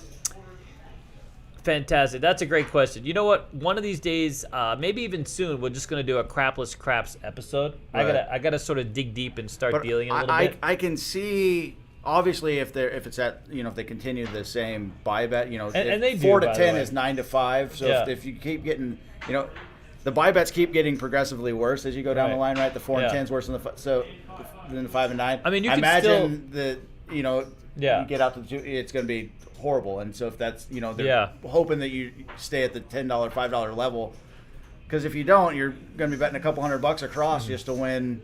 And sure, you in your head you're like, well, I only have 6 ways to lose. I'm going to Yep. win, and then I know that Bob Stupak is very excited. He's no longer with us, but I have to believe that he was easily one of the most gimmicky casinos ever. And the fact that his game has gained so much muster. I mean, everybody used to think it was a big joke, crapless craps. Right. The only place in town that had it was the Stratosphere, now the Strat, and Little Caesars back in the day. And boy, he got the last laugh, didn't he? I which mean, is now where you were working apparently. Little yeah, Caesars. Little Caesars, yeah. Not the pizza, by the way. Imagine that, craps. There was a casino called Little Caesars. It's about where Paris is. There used to be a strip mall there. There were 2 little dive casinos on both ends of that. Little Caesars was famous for the bookie. They had crapless craps because Bob Stupak gave it to them. He delivered the game to them along with a car. He won this big fat bet. It was a bird game too for the longest time. In fact, it was always a bird game because again, no one took it all that seriously. But now it's becoming more and more popular. I think the Strat hit it out of the park, made it more popular. I think there's 2 crapless craps. Only one regular craps table besides the Roll to Win, the electronic Really? one.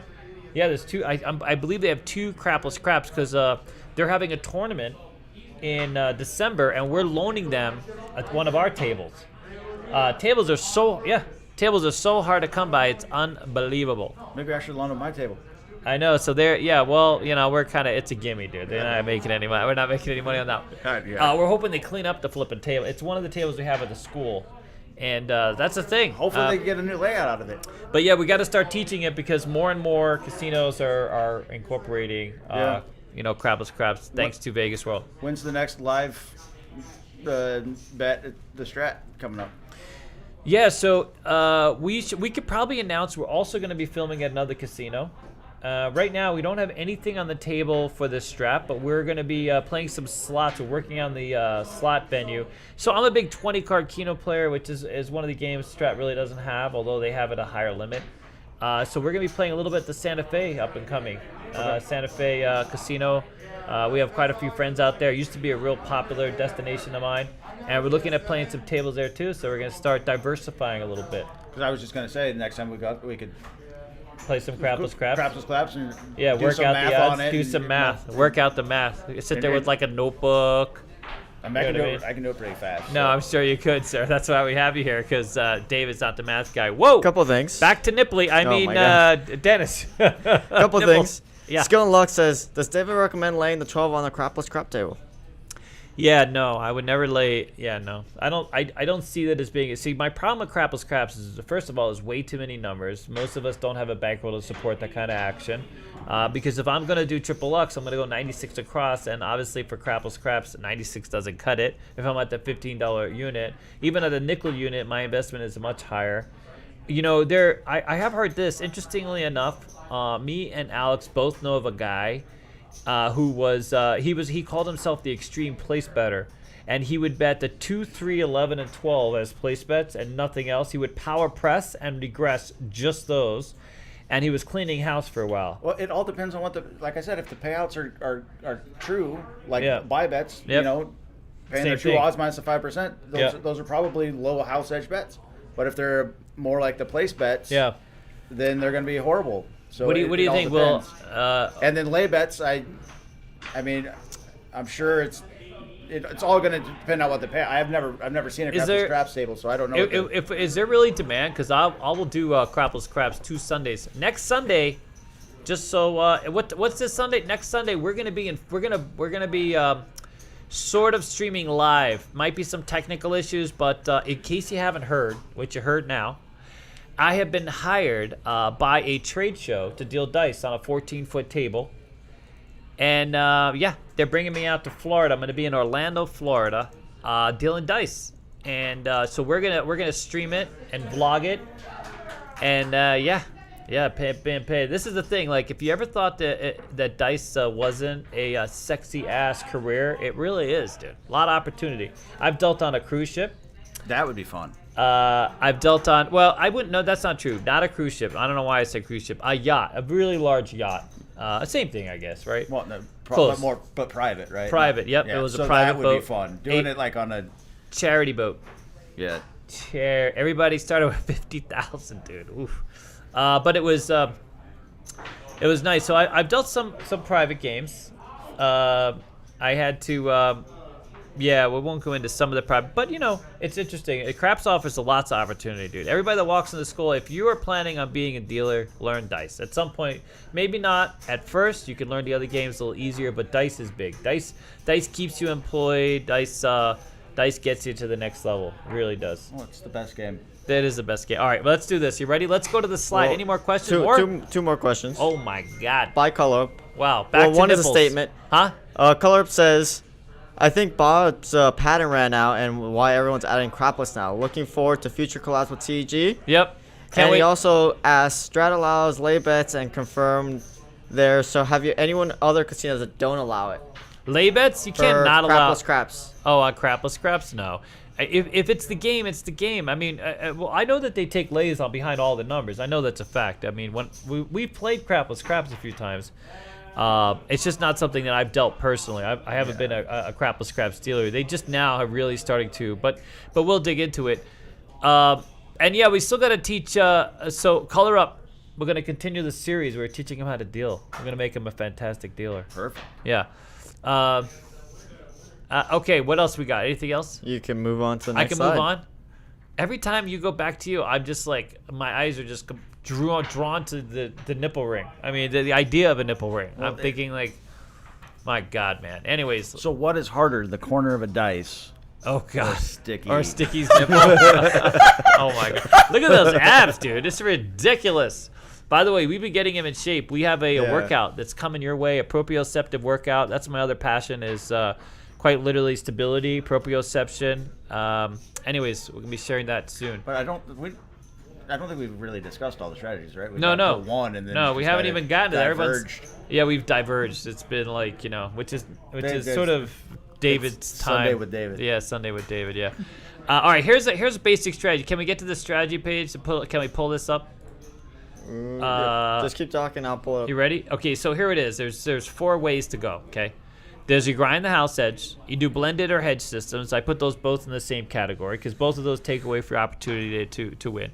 Then you have base opportunity, and then so you have opportunity systems, and then I call them hyper aggressive, bigger opportunity systems, right? But those are sort of the same. So when I, as a crap dealer, when I look at how people are playing, they're either grinding, the game. They're playing some kind of opportunity, or they're just literally super aggressive. Those are sort of the 3 ways that I see. And then there's sort of, there's people in the middle. Okay, you ready? So I got just to go back. Yep. So, what would you, if you played like a progressive, like 3 hit and regress, just like say So you that's count- an opportunity system. You come out heavy Yeah. for a couple hits, and then you regress down to like a That's an 96 opportunity. across, or Yeah, that's an opportunity system. 136. I mean, it's not hyper aggressive, but it's not. That's why I put the aggressive. Because so here's the grinding the house edge, right? Here are the basic systems for grinding the house edge. You got 3-point molly, or 2-point molly, or 1-point molly, something like this. You have an iron cross, 5 hits and down.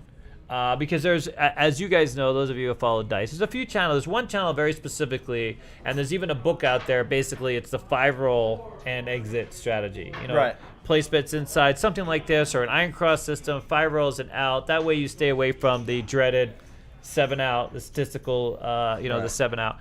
And then you have, of course, the don't pass flat better, which everybody hates, every dealer hates, every player hates. The guy that just sits there on the don't pass, brooding right next to the dealer. As a crap dealer, this was the one guy that would drive me insane, quite literally. I mean, no lays, nothing, just bored to tears. Guy betting the don't pass, but that could be the pro, or what he calls a pro, the guy that's sitting there trying to grind $100 out of the game and then walks. All right. So what are the opportunity systems? Because no one cares about the grinding systems because those are pretty much stat. If you're playing 3-point molly, here's what I'll tell you. If you're playing 3-point molly, iron cross, 5 hits and down, or any of these other types of systems,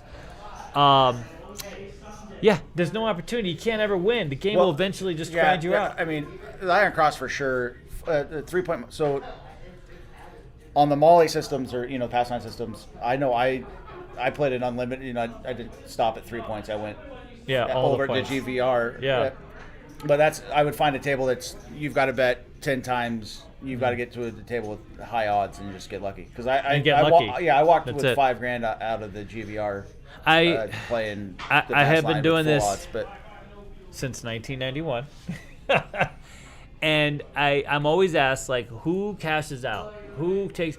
The thing is most of these systems that people play, they're just a grind. Even if you get lucky one day and you win $500 or whatever your bankroll allows you to win, you can never get to the point where you can cash out, where you're going to have that score and cash out. That's where you have to create opportunity, which means you're not betting props, unless you want to throw a few hard ways, because we love the hard ways, just for fun. Okay, just for fun. And for all dice setters out there, we can all control the dice and hit those unless, hard ways, right? Unless you get the hard ways. All right. Go ahead. No, I'm just making jokes. So, poor guy. All right, so here, let's get to opportunity. Opportunity, and I think 99.9% of the people out there who the first opportunity starts with place bets, because what do we have on place bets? And this is one of those.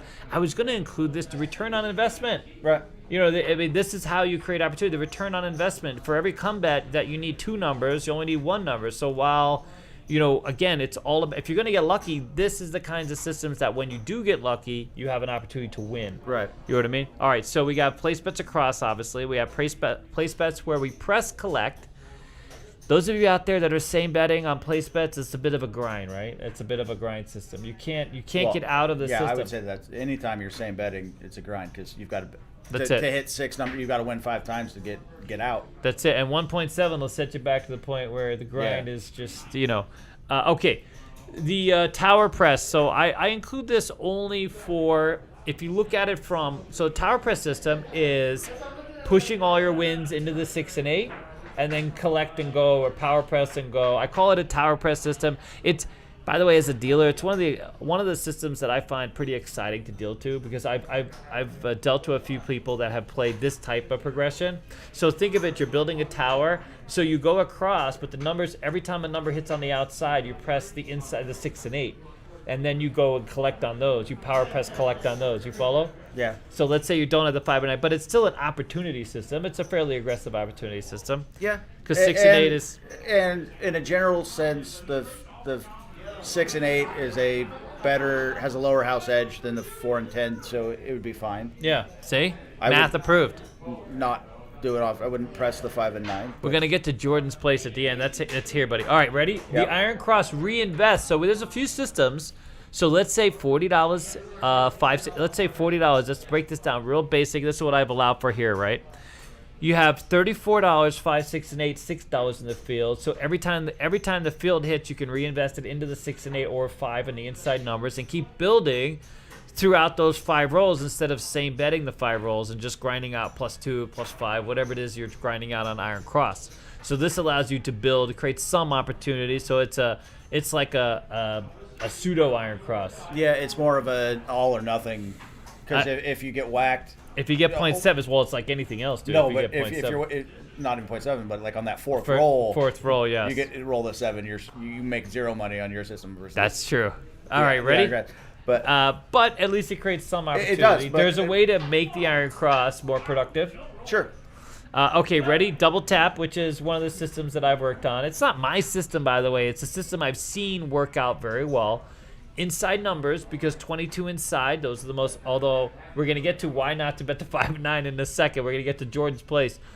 But it's an inside system. You power press the first hit, and then you regress on the second hit, or you can press 2 numbers and regress, so it's a way to get out and then create opportunity for yourself. All right. Next, we go to Jordan's place. And by the way, this is really a genius system, and not just because you're sitting here. We've actually played it out here a few times. It's worked out really well a few times. Right. I've played it a little differently in the sense that, so you keep regressing, whereas I just, once I make the money, I will just take it up. Yeah, well, and it's fine. Well, here, let's explain how you bet. Okay, right. So the bet is, it's 100, he bets 100, now you could do it at different units, obviously, but this bet, it's $132. It's $30 each on the 4 and 10, $36 each on the 6 and 8. It's no 5 and 9. Jordan hates the 5 and 9. Why do you hate the 5 and 9, sir? Well, so the 5 and 9, the house edge is 4%.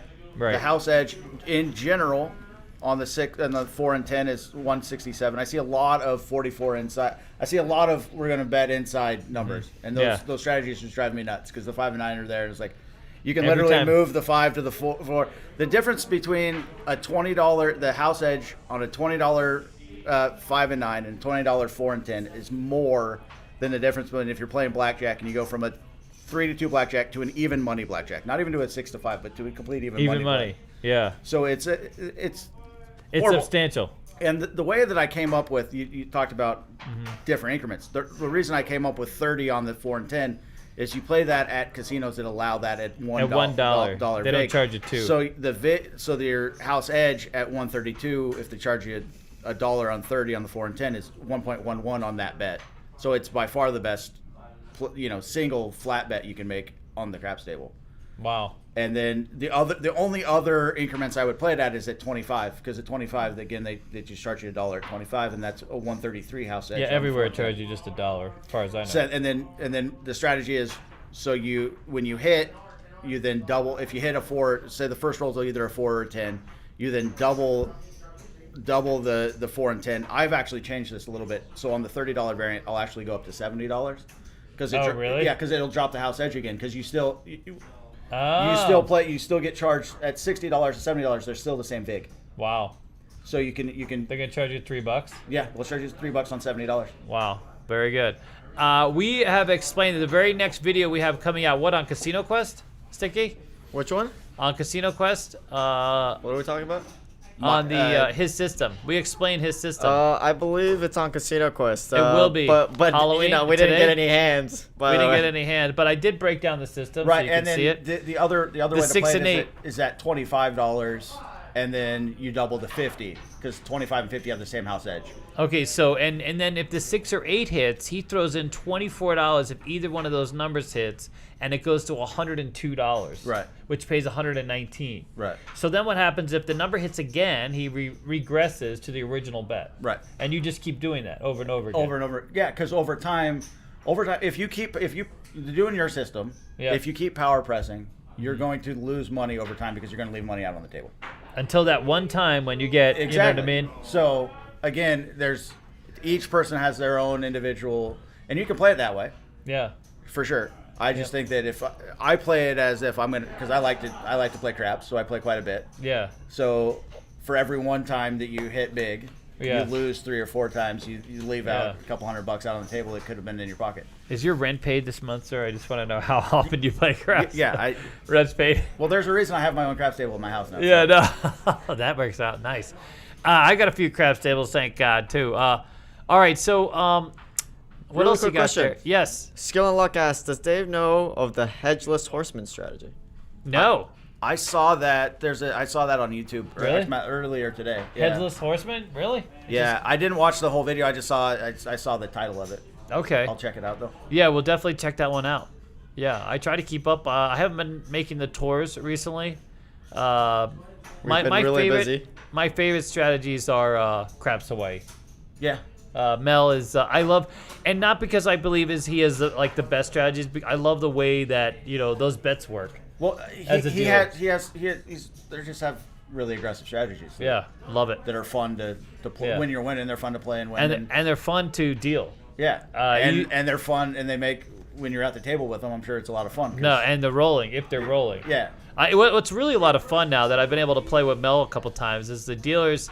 Most dealers have difficulty navigating his bets. You would think that, you know what I mean? Because that's how the game has evolved, really. Right. I think we're adding to the game's evolution. To be honest with you, in the sense that, for a while there, back in the day when it was bird games and dollar games, people would crowd around a table because you only needed $20 to buy in or $5 to Right. buy in. That was a stack of birds. So you had 8 people aside all day long, especially when you were breaking in.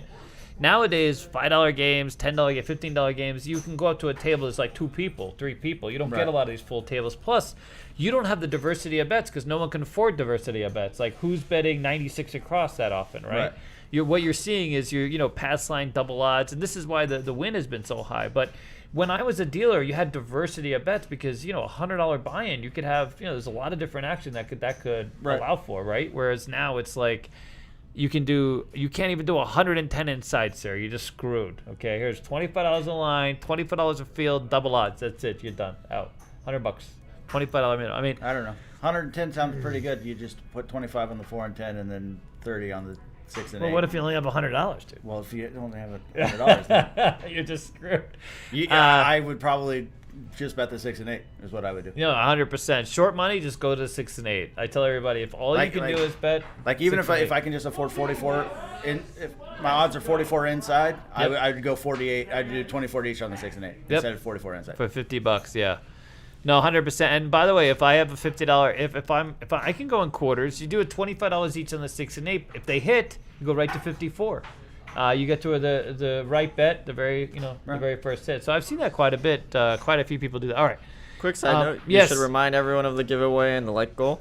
Yep, 120 likes. You get one of these prints that Mara has done. One of these flush prints. You don't get the frame. You have your own frame. You get a yeah. Show them your abs a few times. That'll get the likes going. Just switch to the. What, do you want me to just stand up and like show my I mean, abs? literally, you can show the whole outfit. Inquiring minds will use that. That'll be the thumbnail, dude. He's got the girdle and everything, dude. I do have the full girdle. mast. I mean, I mean, he's I full have to. girdle. Look at that. The girdle. He's got. We went. He's got the armbands. He even has the What do you call those on the feet? Leg guards? He's got the leg guards. Look. Oh God, look at this. He's the Roman soldier. Yeah. You're the Oh my God. senator. We've just added 10 more 12-year-old girls to the podcast. Thank you for joining. The calendar is coming shortly. 18-year-old girl. 18-year-old girls. My bad. Keep 'em Yes, please, 18. Yeah, 18-year-old girls. Yeah.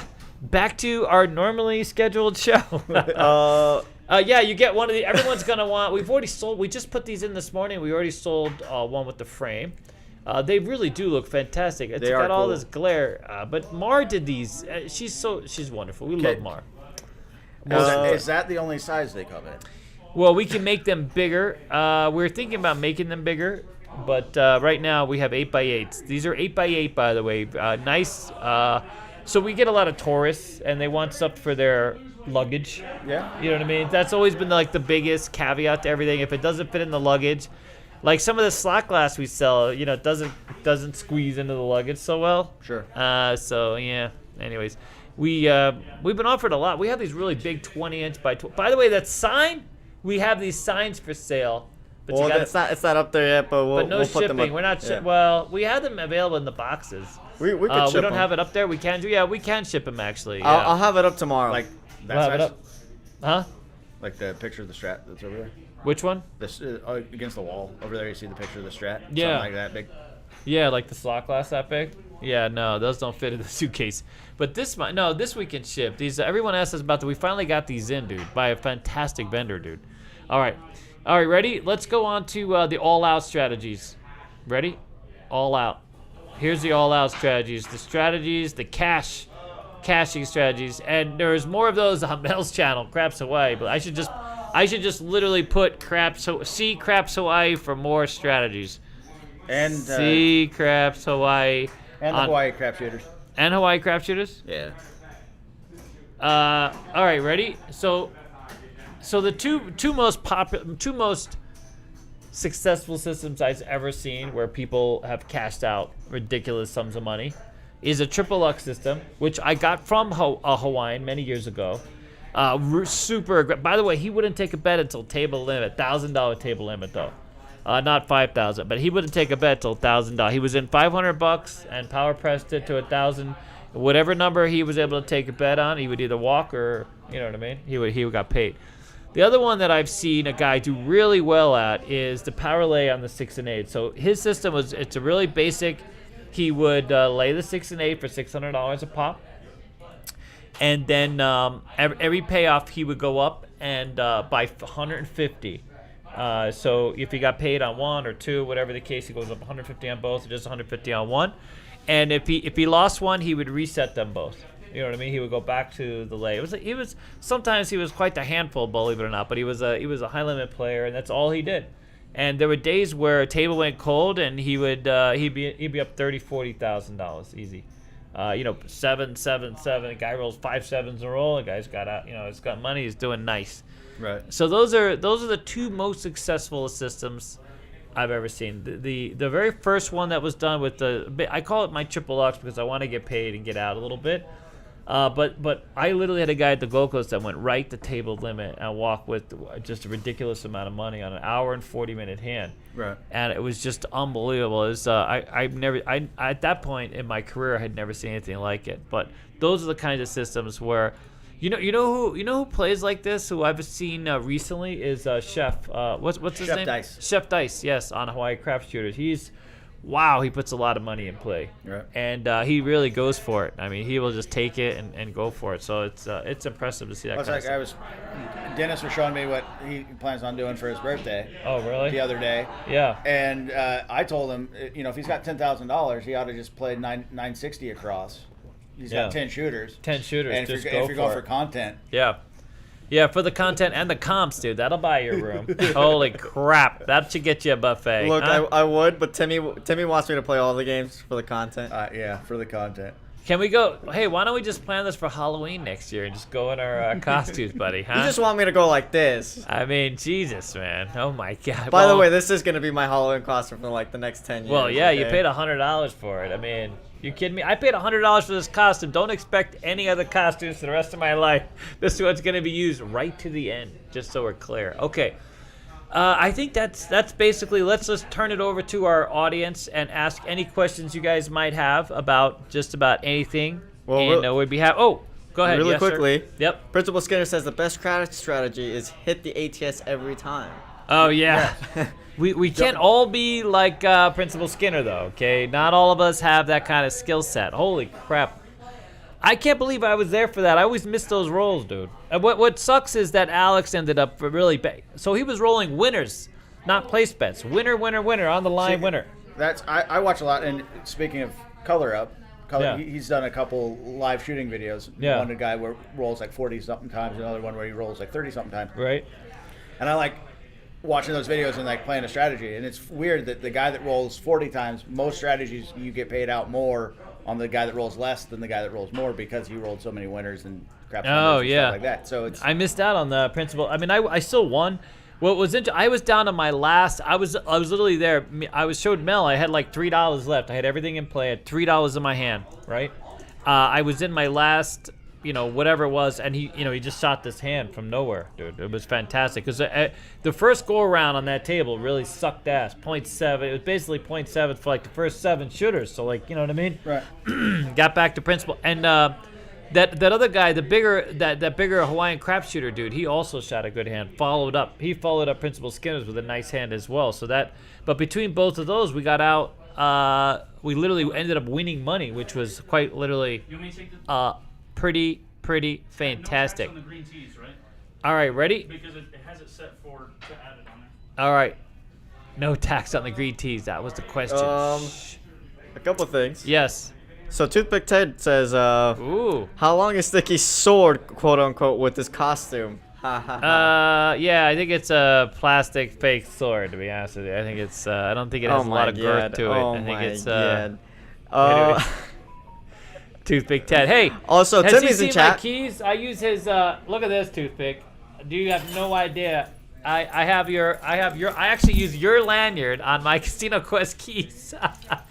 I love it because I love it. It's a cotton. It's a really nice, durable thing. And so yeah, Toothpick. Yeah. Timmy's in chat. He said, "Oh my God, this Timmy's is Sparta." in the chat. Huh? He It's said, not "Oh working? my God, this is Sparta." I know, it's just Sparta. Originally, I was slated to not have a shirt either, but we didn't want people to turn away. You know what I mean? You're the senator. I'm the He's senator. he's I'm the fully soldier. clothed senator. Yeah, he's the soldier. There you go. That's what that is. All right, what else do we got? Let's Pit Boss John ask. Ooh, Hi Pit Boss guys. John. Hello. If you're going to create a custom felt for Casino Fun Nights, would there be any bets that you would like to leave off that felt, overwhelming Off? for newer players? Interesting. That's actually a really good question. So I think to make it easier, first of all, you shouldn't have the big 6 and 8, because a lot of casinos literally don't have that. I wouldn't confuse. I wouldn't add a lot of the side bets, to be honest with you, because I think that confuses sort of the basics of the game. Once you understand the game, then you can get into like all tall, small, bonus bets, fire bets, those kinds of things. They could be a little bit tough to explain.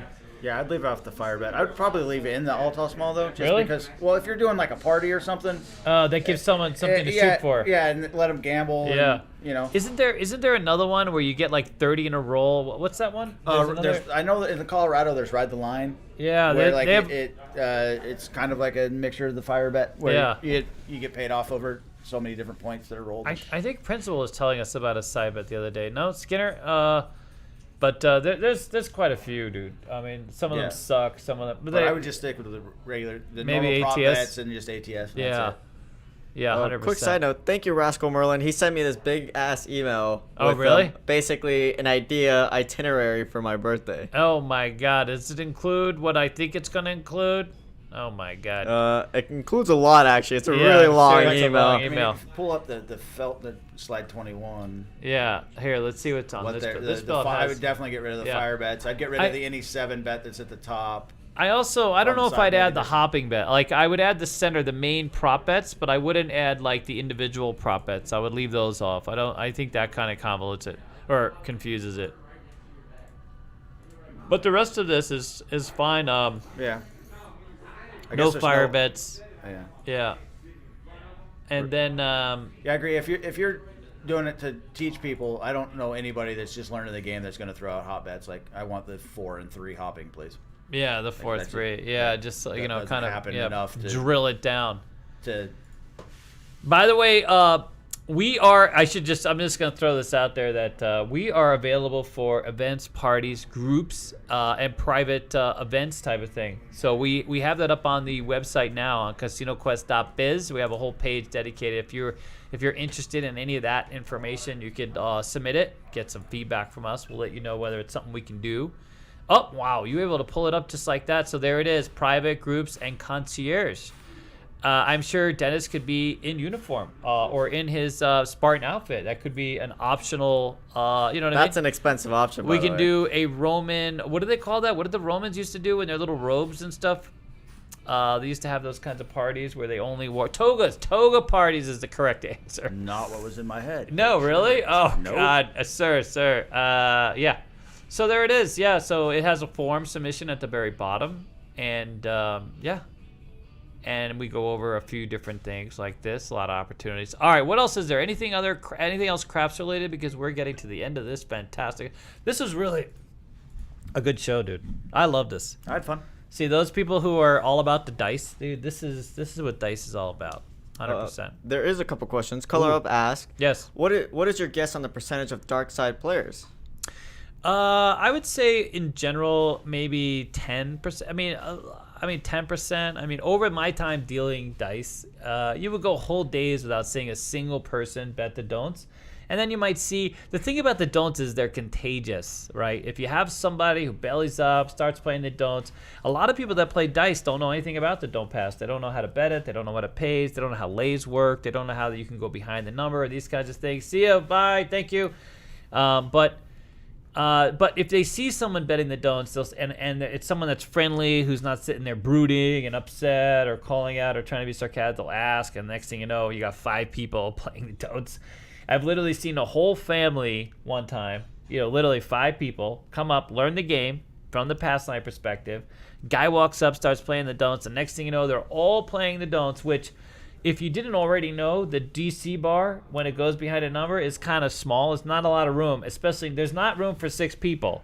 And it's it can get a little crowded and a bit confusing. I had to sit there, work it out with my boxman. Luckily, I had a boxman and be like, listen, dude, I had to move the DC sort of around the number because there are literally 6 people betting DC bets with lays. Because the guy was like, oh, yeah, you got to lay. And this was a $3 game, by the way.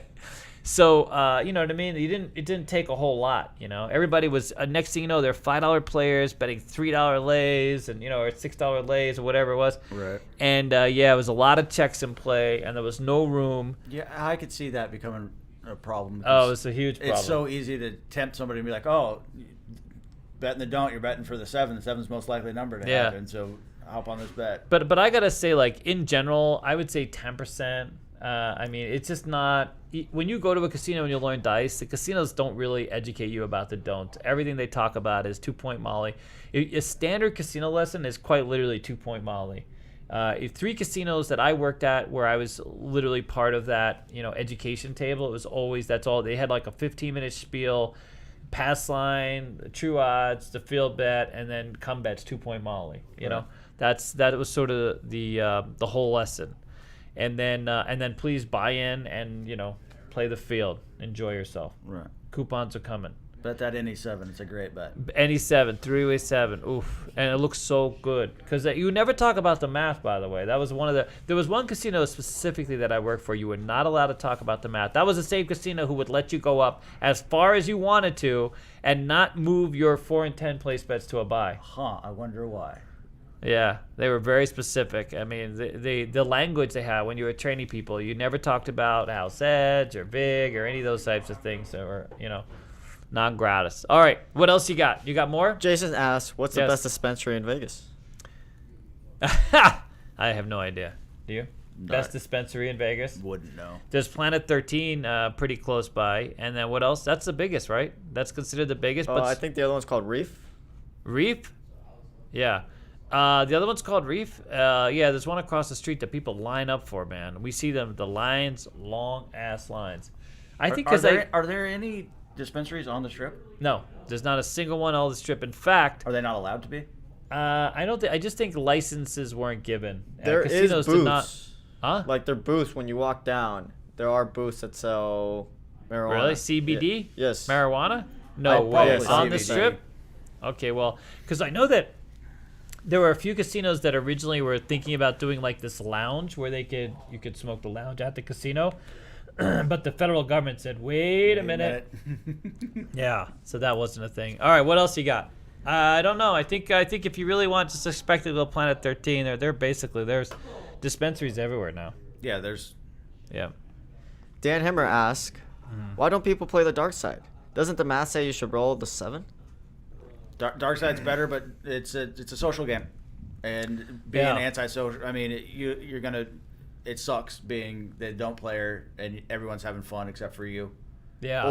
And then the people that are playing the pass line don't like you, and then Yeah. it just for the small improvement that you get from playing the don'ts. I don't think it's worth. Yeah, the house edge, by the way, is very small. Yeah, I mean- the difference is 5 basis points. Yeah. So, it's 1.36 to 1.41. I mean, it's negligible. Literally 0.05. So like I think, and there's not a lot of ways to create opportunity on the don'ts, right? Yeah. It's not like place bets. Well, and you have to bet more money to like if you start Right. betting odds, you have to Yep. lay more money to win less money. So the investment is higher. yeah. So Yeah. if you have a bad day, the variance of that day, you could. Some of the Get best wrecked. shooters I've ever seen were from the don'ts. Right. Yeah, fantastic. Especially people that are playing, the pass line place bets, and then they get pissed off because the table gets choppy. They move to the don'ts and then whack themselves, like just Right. finish themselves off. That's depressing. I know a few of us out there have experienced that. Like, holy crap, dude! If I could only roll all these numbers when I was on the pass line or the place bets, oof. Yeah, it's a social game. I mean, I think that's like the number one answer for the lack of DP players because it can be a little depressing. Right. Back in the day in Vegas, dude, you didn't talk. If you were a DP player, you just sat there next to the dealer with your flat bet, and you didn't say a whole lot because people really hated you. That was like they would talk shit to you while you were playing. I mean, there were a few people I've known that have been quite harassed, I would say, for having played the DP. Every time I've been at a table and there was a don't player, it would be absolutely horrible to be them. Yeah, Like, I'd that would be like, the guy. This isn't fun. Yeah. No. For you, because like everyone is like, No. You got to be just there to grind out. I mean, that's really the But if answer. that's the case, then I would go to bubble All right. craps or something that's not Go to Bubble Craps. the table. Go to something where you can just sit there and You be by yourself. bastard. I really don't care, by the way. Most dealers don't give a crap, by the way. Oh, I Literally. don't personally care what they do either. Yeah. But I mean, I know a lot of players that come up and they'll ask me, hey, do you mind if I play the don'ts? And I'll be like, dude, really? You can play the don'ts, play whatever the hell you want. It's your money. And in fact, if you go to a table and they don't appreciate your bet, just leave and go to another table or go to another casino for that matter. If you don't get the service that you should never deal. Playing at a casino should be fun. Even if you're there working a system or trying to grind money, it should still be fun. You should be there for a reason. And if you're not getting the treatment that you deserve or that you feel you deserve, there's quite a few dealers who commiserate themselves right into a very narrow way of looking at the game Right. and hate certain types of systems. I know dealers right now who have talked crap about Hawaiian bettors because they don't like the aggression, and the only reason why they don't like the aggression is because they can't handle the action. So they go from this $5 boring ass game to an actual game where they have to actually do something. Right. And you would think that would be the game you want to deal because that's the game I want to deal. I want to be challenged. The whole That- reason Be a the dealer. way that even I wanted the way that Yeah. I bet is Yep. because I can't sit there and stew over a $5 bet, like a No. $5 pass line 100%. bet or a place bet. Just it doesn't Yeah. do anything. Win, lose, draw. Like what am I even here for? I mean, as a crap dealer and loving the game, it's all about just playing the game. But I love systems that challenge me. I love regret. Now there are some players out there who have irritated the hell out of me. There's a guy named Chunkers. People that have no idea or no system. They just have more money than they know what to do with. They just start throwing bets out there and they Right. make it confusing and they make it hard. That's a little different. But people betting systems, go for it. Find the dealer that you like. Find the casino that you like. All right, what else you got? Anything else? I actually have a couple questions here. Wow, really? Are we anywhere near the likes that we need or no? We're at 99. Ooh, 99. We need 21 more likes. We'll send you a print. It's Mars print. Nobody wants Mars print. Oh God, Mars gonna be so depressed, dude. I'll take Mars print. He'll give it away too. Yeah, we'll give you one. Okay, so if we don't get 120 likes, you'll be the fallback. Fantastic. So we have a winner, one way or the other. Fantastic. Kimo Sawboy says, any updates on international CEG, like Japan, France, etc.? Oh God, I would love to. I mean, the only thing we have internationally is we have CEGdealers.com. If you're interested in becoming a dealer and learning, you can go on there. That's our online platform. I would love to. We've had so many discussions over the years as far as the school. So we have the school CEG, a little different than obviously Casino Quest. COVID happened. A lot of things happened. We are trying to do a media education channel that's specifically all about casino dealing and education, player education, casino. So that's coming. We have a meeting on Monday actually to pursue that. But God, I would love to go to France, dude. I would love to go to other markets, 100%. I would love to take CEG there. If you could ever figure out the logistics of creating almost like a party game company where you could travel, travel. do a game to France, go to So we've been invited that you can.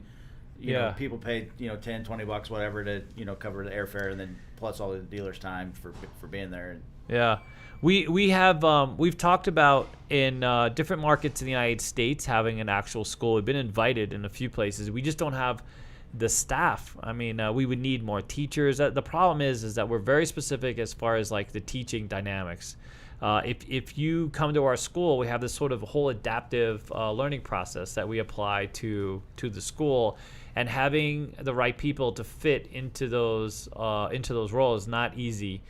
We always say that just because you know something doesn't mean you can teach it, right? I mean, there's people that can teach and there's people not so much, and that's no takeaway. They're still very good at what they do, but the teaching it can be tough.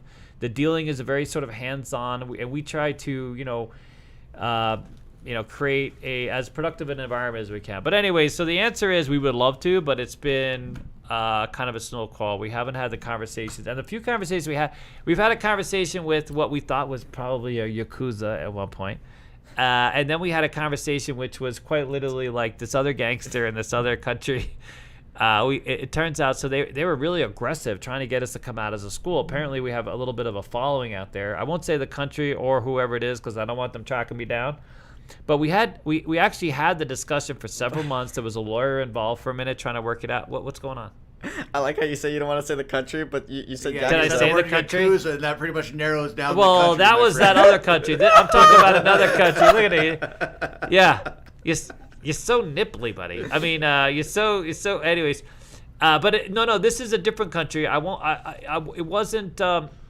It wasn't, like a Malaysian, don't think the hole deeper, please. South Asian. Anyways, yeah, I know. No, it was a sunshine thing. Oh, good God, now I gave it away. But anyways, they were going to pay for everything, have us come out, and we were like, listen, we love all our fingers. We're fine. Yeah, because, if you're opening a casino, it gets expensive to train everybody. There are casinos right now that have dice has been legalized, and they don't have a dice pit yet because they can't get the dice dealers or the people to train them to be dice dealers. Right. Which sucks if you're in. It's a specific set of skills. It is. It's a very... I'm going to get that call one day, and I'm going to let them know, listen, I have a very specific set of skills. Oh, my God. Hunt their ass down with some craps, huh? There you go. What else you got? With these new we have a ton, dice. actually. Really? Wow, that's fantastic. We have a lot of questions. That's fantastic. Great says, love the vlogs. Feels like a reality TV show. Is there something we need to know? Oh, yes. Who is that? Is that one of ours that asked us? Because I forgot. Yes, guess what? We're expanding the blogs.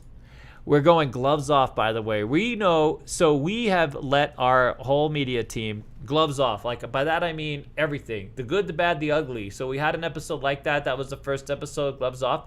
We're expanding the episodes.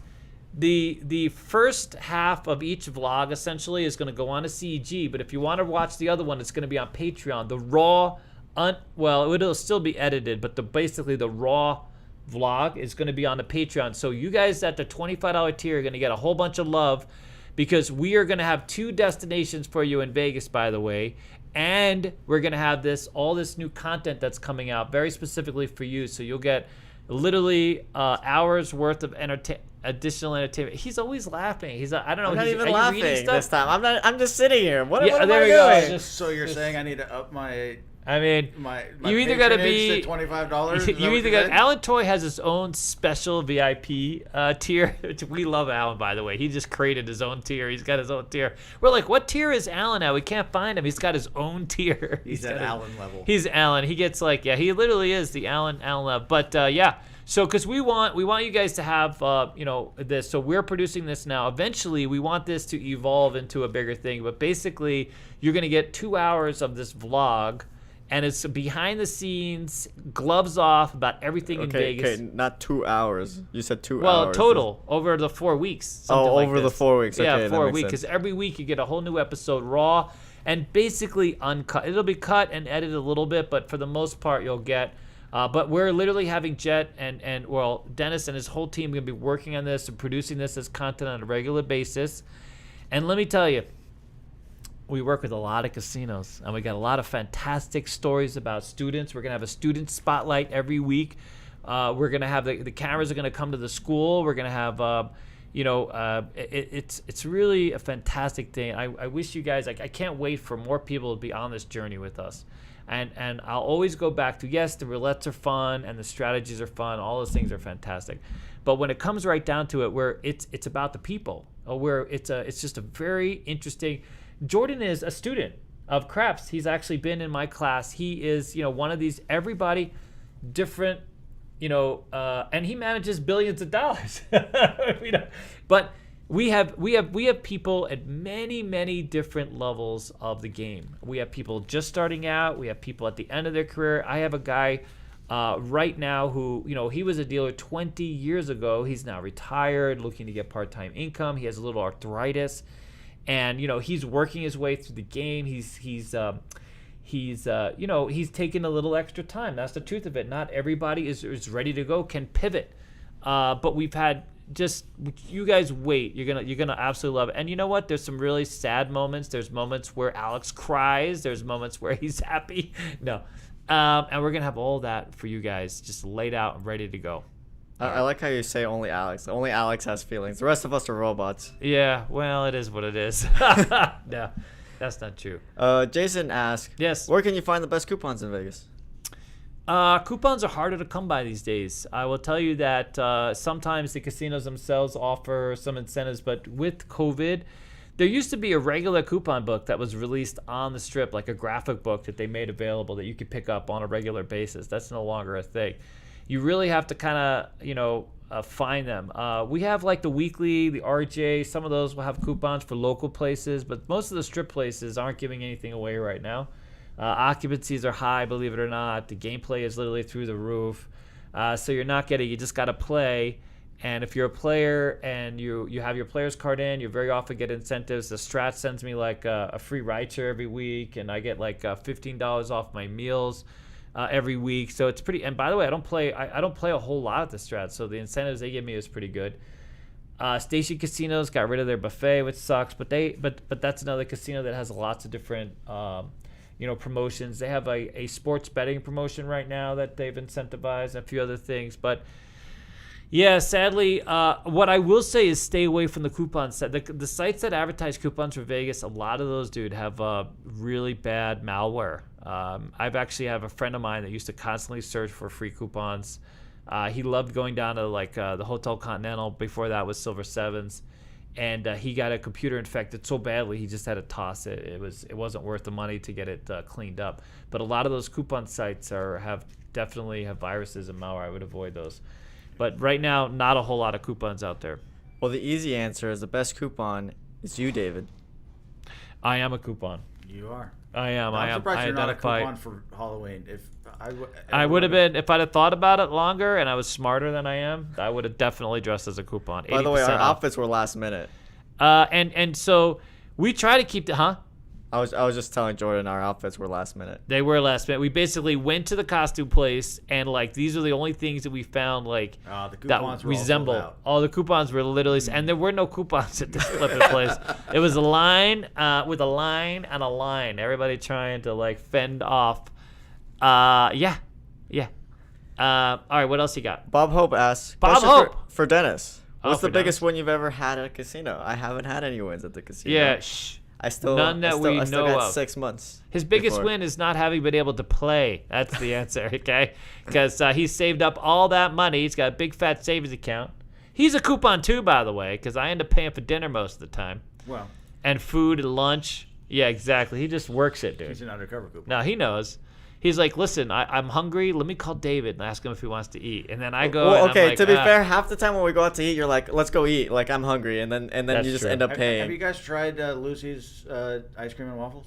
No. Oh, you gotta go. Is there. it good? Oh, Lucy's ice cream waffles sounds fantastic, yeah, by the it's way. delicious. We love that. It's on Rainbow. Is it just north of the 215? Oh, we like that. And there's a new sandwich shop at Ellis. If you haven't been to Ellis, it's an award-winning sandwich. I brought it up in last week's vlog. So far, I think everything's been positive over there. I can't wait to go over there and try it because I will love the sandwiches. All right, what else we got? We got to call it a.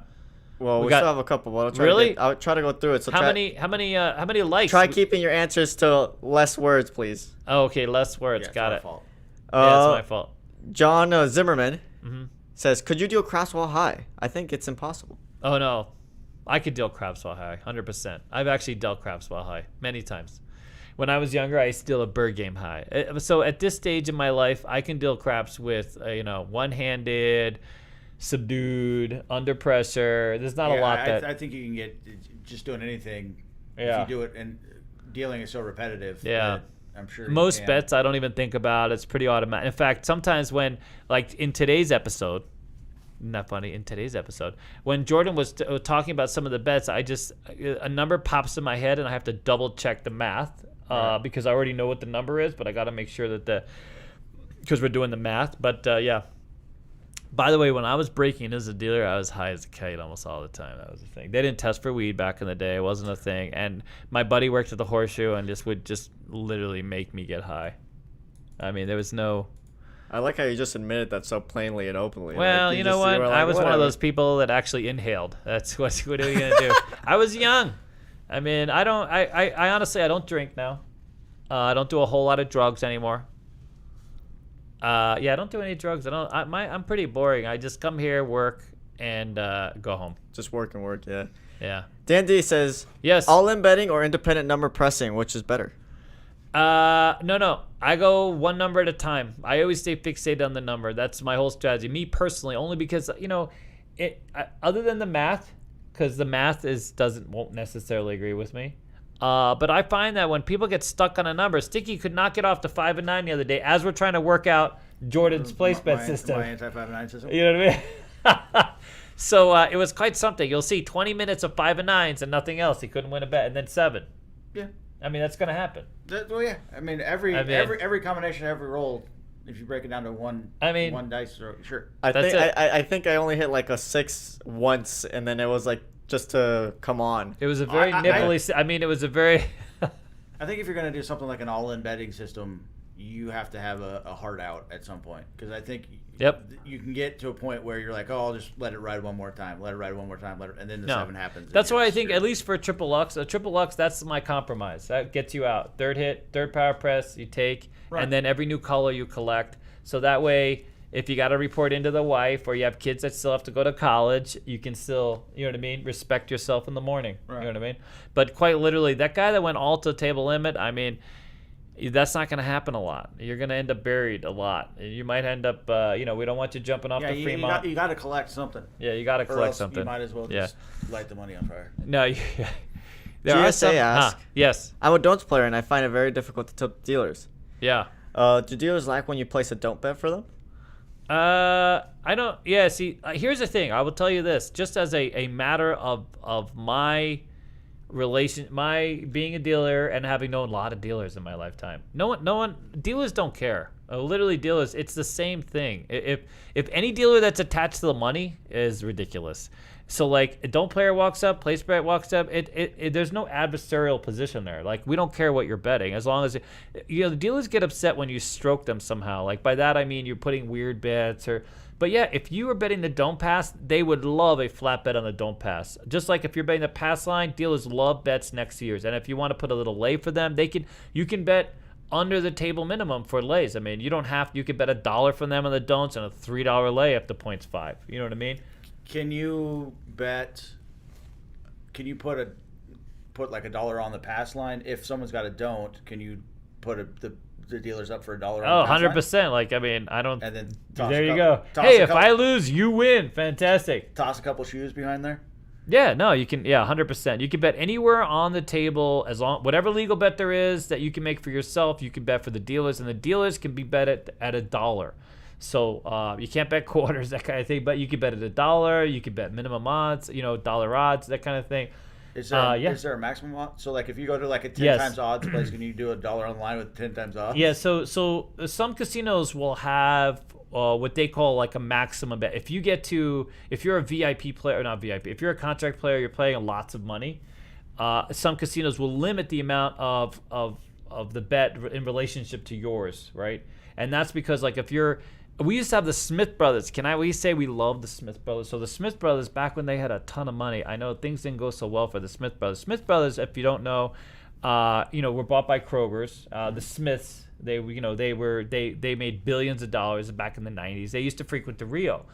And they were famous for betting, 1,000 for themselves, and all of a sudden they pull hair and bet 1,000 for the dealers. You know what I mean? They were betting like the same thing, and the Rio was like, hey, eventually they were like, dude, you can only bet X amount, compared to your bet, 10% or 20% or 50%, whatever it is. You follow?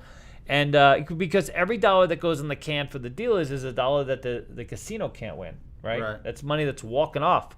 And if you're a high limit player, that's a lot of money that's walking off. We would lock up a ton of money on the strip bet. So they did come out with a policy, and really it's up to the casino. The casino can set policies that limit how the tokes. Most of us aren't at that level or won't see that kind of thing. So like if I worked at a casino where anything under $500 was fair play. Anything over $500 had to represent less than half of what the player was betting, or a percentage of the player up to scale. So, but yeah, the short answer is bet a flat bet for the dealers on the don'ts. There you go. Bam. That was a very long, short answer. We had to throw a story in there, dude. Oh my god. How long? I just can't. I've got questions. I tried to get these in under an hour, and it's not going to ever happen, is there? Something. Dude, tune in. Donate $5 and just put a poker joker card. That's it. But they didn't say anything. Oh, Just donate fantastic! $5. What? $5? What? They donated $5 super chat. Oh, fantastic! Thanks We for the love money. those. Those don't go to Sticky. Those goes to the pot. You know what I'm saying? Because Sticky now is that's Sticky's going to be expensive on his birthday. Holy crap! That's the keno. That's the keno fund. Wind down fund. All right, what else we got? Merlin says, does Daddy David really think that big comps and comping whales is a big thing in the past? Or he mentioned this on a Blackjack podcast. Yeah. Whales are getting screwed over right now. They're getting, it's not the same as it used to be. So a lot of those stories you heard about, when we say big whales, like the real high value players, those kinds of things just aren't happening anymore. Casinos are really changing their sites. They're changing how they, how they value the revenue. Like, food, shopping, entertainment. Those are sort of the primary venues. You can look out at the casino, for example, and see how much the high limit action has been sort of chipped away. There are casinos now that used to take $50,000 single bets that won't even take a $5,000 single bet, that have reduced their limits accordingly, like, high limit Baccarat. You used to hear the legendary stories of people playing, $1 million, $300,000, all these different, and that's no longer, you don't hear those anymore because they're not around. A lot of those, first of all, a lot of the international players haven't come back, which has, I think, stunted that level of play. And casinos have been very quick to shift. I mean, if they can charge you $1,000 for a restaurant, and they got 60% margins, they're loving life. Yeah. You know what I mean? Like, why wouldn't you, shift the model that way? Casino action is profitable, right? If you're bringing in enough of the right play, but it can also spank you a little bit here and there, Right. Like I mean, if you we were talking earlier before Yeah. the podcast. You know, Phil Ivey and that group. Yeah, Phil Ivey. If you're drawing in a big, advantage blackjack players taking Yeah. their action, and you're going to take a hit, Yeah. and then give them comps on top of it, free rooms, free airfare, everything else. Of course, it's going to get. Yeah. We've heard of some real some epic play. Don't get me wrong. There are still quite a few people that come to Vegas, play a lot of money, put a lot of money out there, win a lot, lose a lot, those kinds of things. But in terms of like the big whales, the Kerry Packers of yesteryear, the Smith brothers, those kinds of things, you don't hear as many of those. And of course, most of the international players there's very little of that going on right now. Call-Up gives us an early congrats on 100K subs. Wow, I know we've been working on busting out. I don't even know what we're at right now. I think we're like 1,000 away or 1,500 away or. That's impressive. Yeah, get working, Alex and Timmy. I mean, holy crap! Keep those roulette players coming in. J-Dog asked, can Yes. Vegas dealers dress up for Halloween? It depends on the casino, but usually not. Some Vegas casinos have limited, like you can wear a shirt with a graphic on it. I've actually worked for one casino that loved you wearing, remember the old Batman shirt, like that type of thing. You could wear a shirt that had a graphic on it, but apart from that, because you can't really, can you imagine me coming in with this as a crap dealer and then getting a few $100 checks caught up in it, you know what I mean? And then just walking out going, well, this is going to be a thing. One for me, one Yeah, for my boot. yeah, exactly. Yeah, it's not usually a thing, but some casinos do get a little more festive on Halloween. Go ahead. Michael says, where can I find a $5, $10 craps table on the weekend on the strip? You can't. Ellis Island is literally the only $5 game, and it's quite stunning that they are able to insist on that. I mean, it doesn't exist yet. It used to be Excalibur was pretty reliable, Circus was pretty reliable, but now that's not a thing. Circus is 10, Excalibur's 10s. At a minimum. I would imagine 10 is going to be the minimum, and on weekends it's probably going to be 15, 25. Yeah. So here's what's going to happen once COVID ends. There's a few casinos that are still opening. There's some local places that will come back. We have the Palms bid that was bought that will come back. So when the pits come back to life, and you have all these competitive players now. The beautiful thing about the Vegas, the makeup of the casinos in Vegas, is that they've been demonopolized to some extent. So a few Indian buyers have come in and bought some casinos. Some other properties have been sold off or spun off to be independently managed. You have Bally's, the new Bally's, the Penn Gaming, the Tropicana, it was sold, so that's going to be under new ownership soon. So the more competitive the strip is and the less the more players there are, that's going to help, I think, this whole maybe turn this around a little bit and allow for. By the way, casinos love little limit tables. I mean, in general, obviously the yield on high limit tables is much higher because everyone is forced to play short money. But for the most part, they like bringing these tables down. They don't like putting too much at risk. So I think once Vegas gets back to normal a little bit, and you have some of these new properties opening up, these table pits coming back, dealers signing up at the school and being trained, and you know what I mean. You're going to start seeing that a lot. You're going to see downtown odds. It's going to be a good thing. Yeah. There you go. That's David's take on the world. I think if you're trying to find right now, like I said, I was even at the Sunset Station yesterday, and they were $10 tables. $10, yeah. Everywhere So action it'd have has to be been like Sam's Town or Sam's Town. Yeah. something like that, maybe for a $5 table. Yeah. Everywhere action has been literally high. Everywhere you go to Aliante is the closest casino to me, and it's always busy, and it should be because the slots are fantastic. It's not always busy, but weekends is busy. But it's also North Vegas, and with the Far north, yeah. with the stations casinos up there being closed, it's the only game It's in the town only game right in now. town. Well, so. Santa Fe is there, so Right. Oh yeah, I guess it did just reopen. sort of close. Yeah. All right. What else Two you got? questions from Skill and Luck says, who decides table minimums, and does Dave think bird games will ever come back? Why? No bird games. Yeah, no, bird games are dead. And you know what we're going to do is we're going to have an exhibition. I'm going to show you how to deal a bird game. I'm going to make that its own thing. For those of you who want a little history, Dennis has been asking about it because he thinks it's like a lost art. I would love to show you guys a dime game. I think I can recreate the dime game with the actual change things. And that is a really fun game to watch dealt. I'd be interested in watching. You wait till you see it because you have to use a change belt in order to dispense the dimes. There's no actual chip, so it's fantastic. I was able to watch it enough and take it in and know what those kinds of bets pay that I think I could recreate it. But bird game is done unless it's done on an expo type of thing, or maybe we have it. But there's no casino that's going to invest in a bird game. The cost of the checks alone is not worth it. It's such a grindy game. Back in the 90s, this is the last bird games.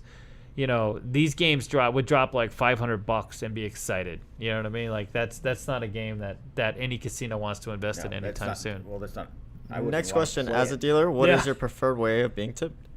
As a dealer, on the line with shoes, put me in action, or place bets. If it's a hot roll, give me some place bets, $6 across. Me working with you, or line bet with shoes. Fantastic. I'll lock those up all day long. Would you rather have $6 across or $6 on the 6 and 8? I would rather have $6 on the 6 and 8. 100%. Because then you get $7, right? Then I'm getting odds. But I like to set the bar low because a lot of people don't want to make that investment. So at least that way I'm getting paid on all the numbers. Right. So I want to increase my opportunity to at least get something out of the hand. I love pass line with shoes is easily one of the favorite bets that you can make for the dealer. Putting up on the hard ways is nice, but those don't hit a lot, so that you can't put a lot in the can that way. I mean, when I was working at table game, where it was table for table, anybody that gave me money, I would make them place bets, like automatically place bets. I would try to go across or build across or whatever if I was given the opportunity, because that way, every number you roll, I'm able to lock up something. And then if you can progress that line bet and get that line bet working, that's the most money I've ever dropped as a dealer was always off the line with odds where someone progressively bet. Like as they made more, once I got to quarters, maybe you throw them a nickel, get some odds, you know what I'm saying? You go up to black, that kind of thing. Those are fantastic bets. Yeah. Has Dad ever met Steve Sear? He's a famous whale handler. Famous what? Whale handler? Wait a minute. Is that the guy that wrote the book? Because I have. Steve Sear? Huh? Steve Sear? Yeah. He was a host, is what you're saying. So I've met quite a few hosts in my lifetime. I'm terrible with names. If I saw a picture, I might be able to. But we have a few people who have written some of the books that have come by here. Is he the guy that wrote the book, The Whale? I have no idea. We have a fantastic book that was written. He autographed it for me. We're actually interested in developing some content with him. He is a famous Caesar's Palace host, and he has hosted some of the biggest whales on the planet. And his stories are fantastic. I should get him on here, by the way. You guys would love it. We could share some fantastic stories. Last two questions. Yeah. Can Daddy David start live rolling crap strategies? Yeah. Get to work, Sticky. I want to live. Yeah, let's do it. I would love to do that. And Brian also asks, what do you think of the Cosmo going to the MGM? Oof. You want to know my honest to goodness truth? Can I speak truthfully? Can I? No. You can. My unfiltered David says, oof. Only because, listen, the Cosmo has been run really well. They've made a ton of money. They scored a huge hit.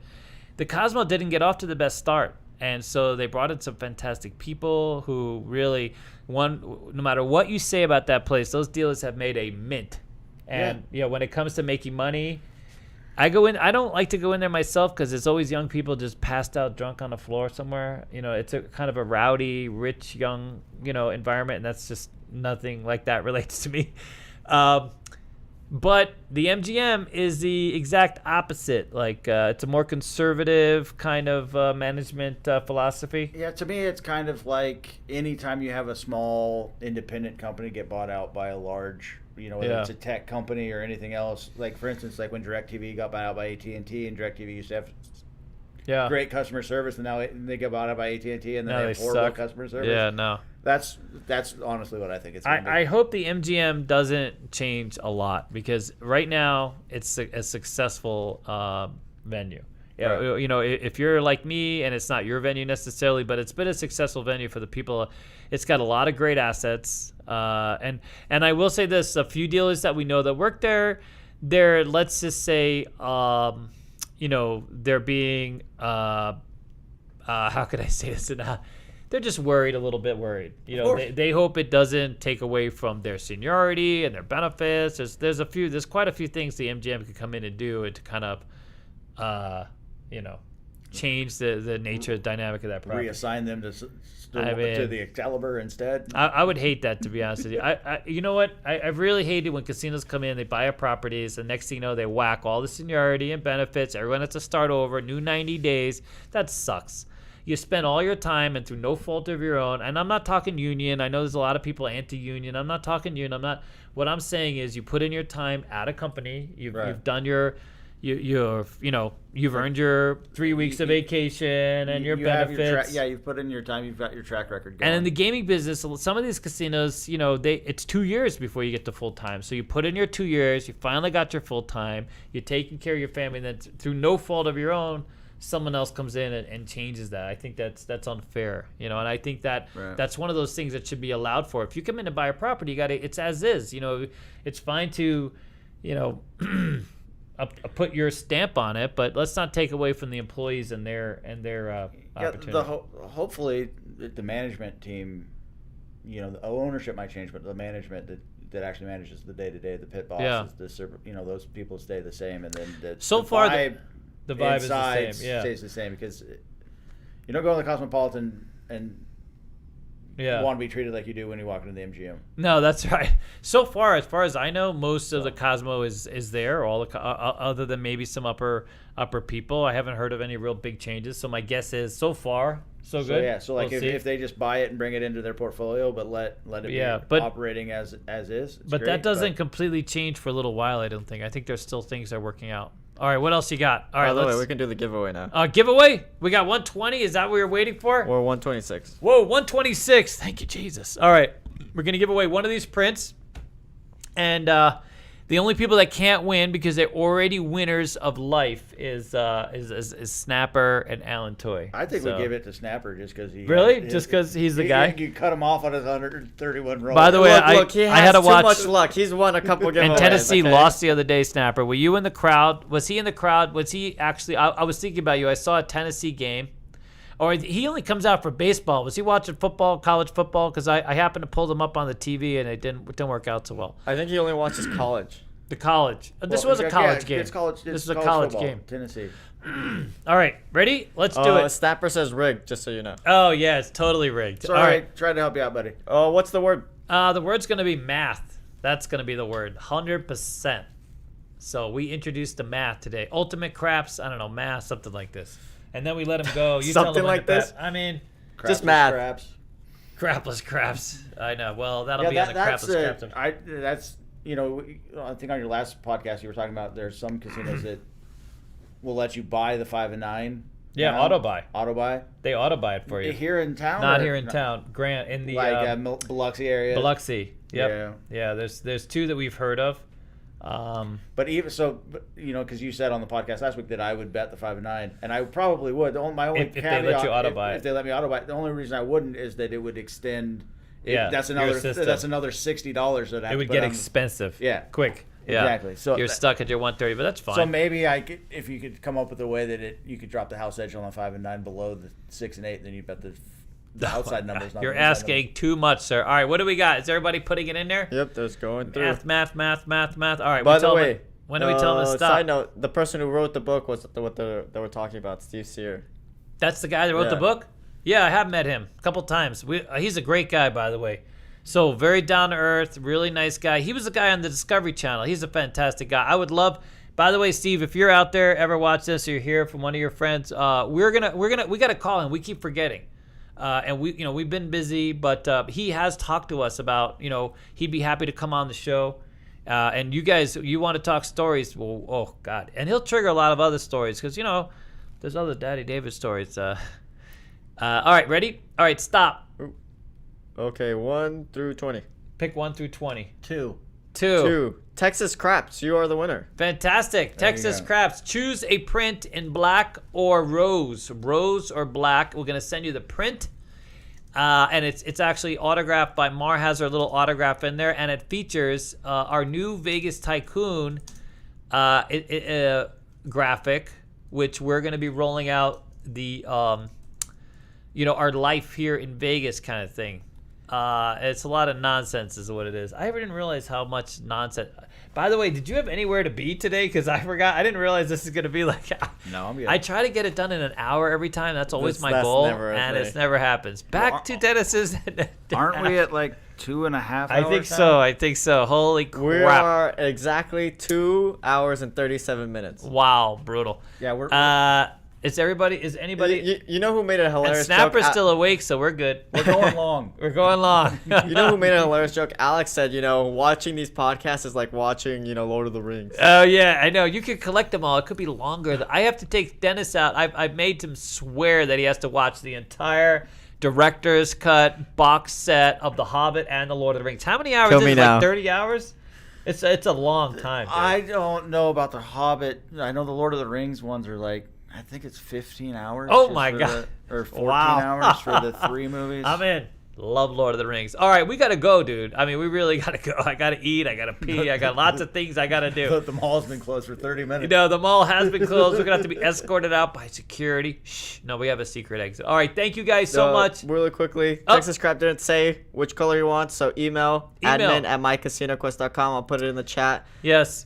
And you can just tell me there. For that Rascal Merlin, yes, you can buy the prints on the website. They're not up yet, but they will be up this week. We're gonna have you'll have the choice of to buy the print with a black frame and the print with a gold frame. But the prints are gonna be cheap, so the prints are gonna be like $6, $5.99 for the print, 8x8. Or you can order it in bigger prints, but right now 8x8 it seems to be the most popular size. But anyway, we have a few of them.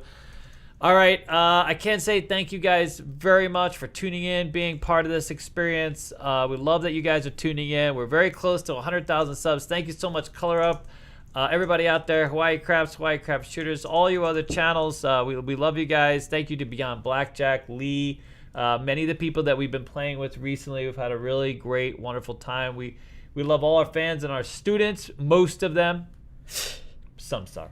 Some Okay. suck. Yeah. I mean, that's just life. Just, though. yeah, that's. Yeah. And side note, if you caught this on the latter half and you want to listen to this will be on Apple Podcast, Spotify, and all your favorite Everything. Sticky podcast uploads it now platforms. on the next day, so it's there if you want something to put you to sleep tomorrow night. You can take your ZQL and put me in the background, and bam, out like a light. All right, see you guys. Thank you, and bye. Bye-bye. Bye from Vegas. Mute.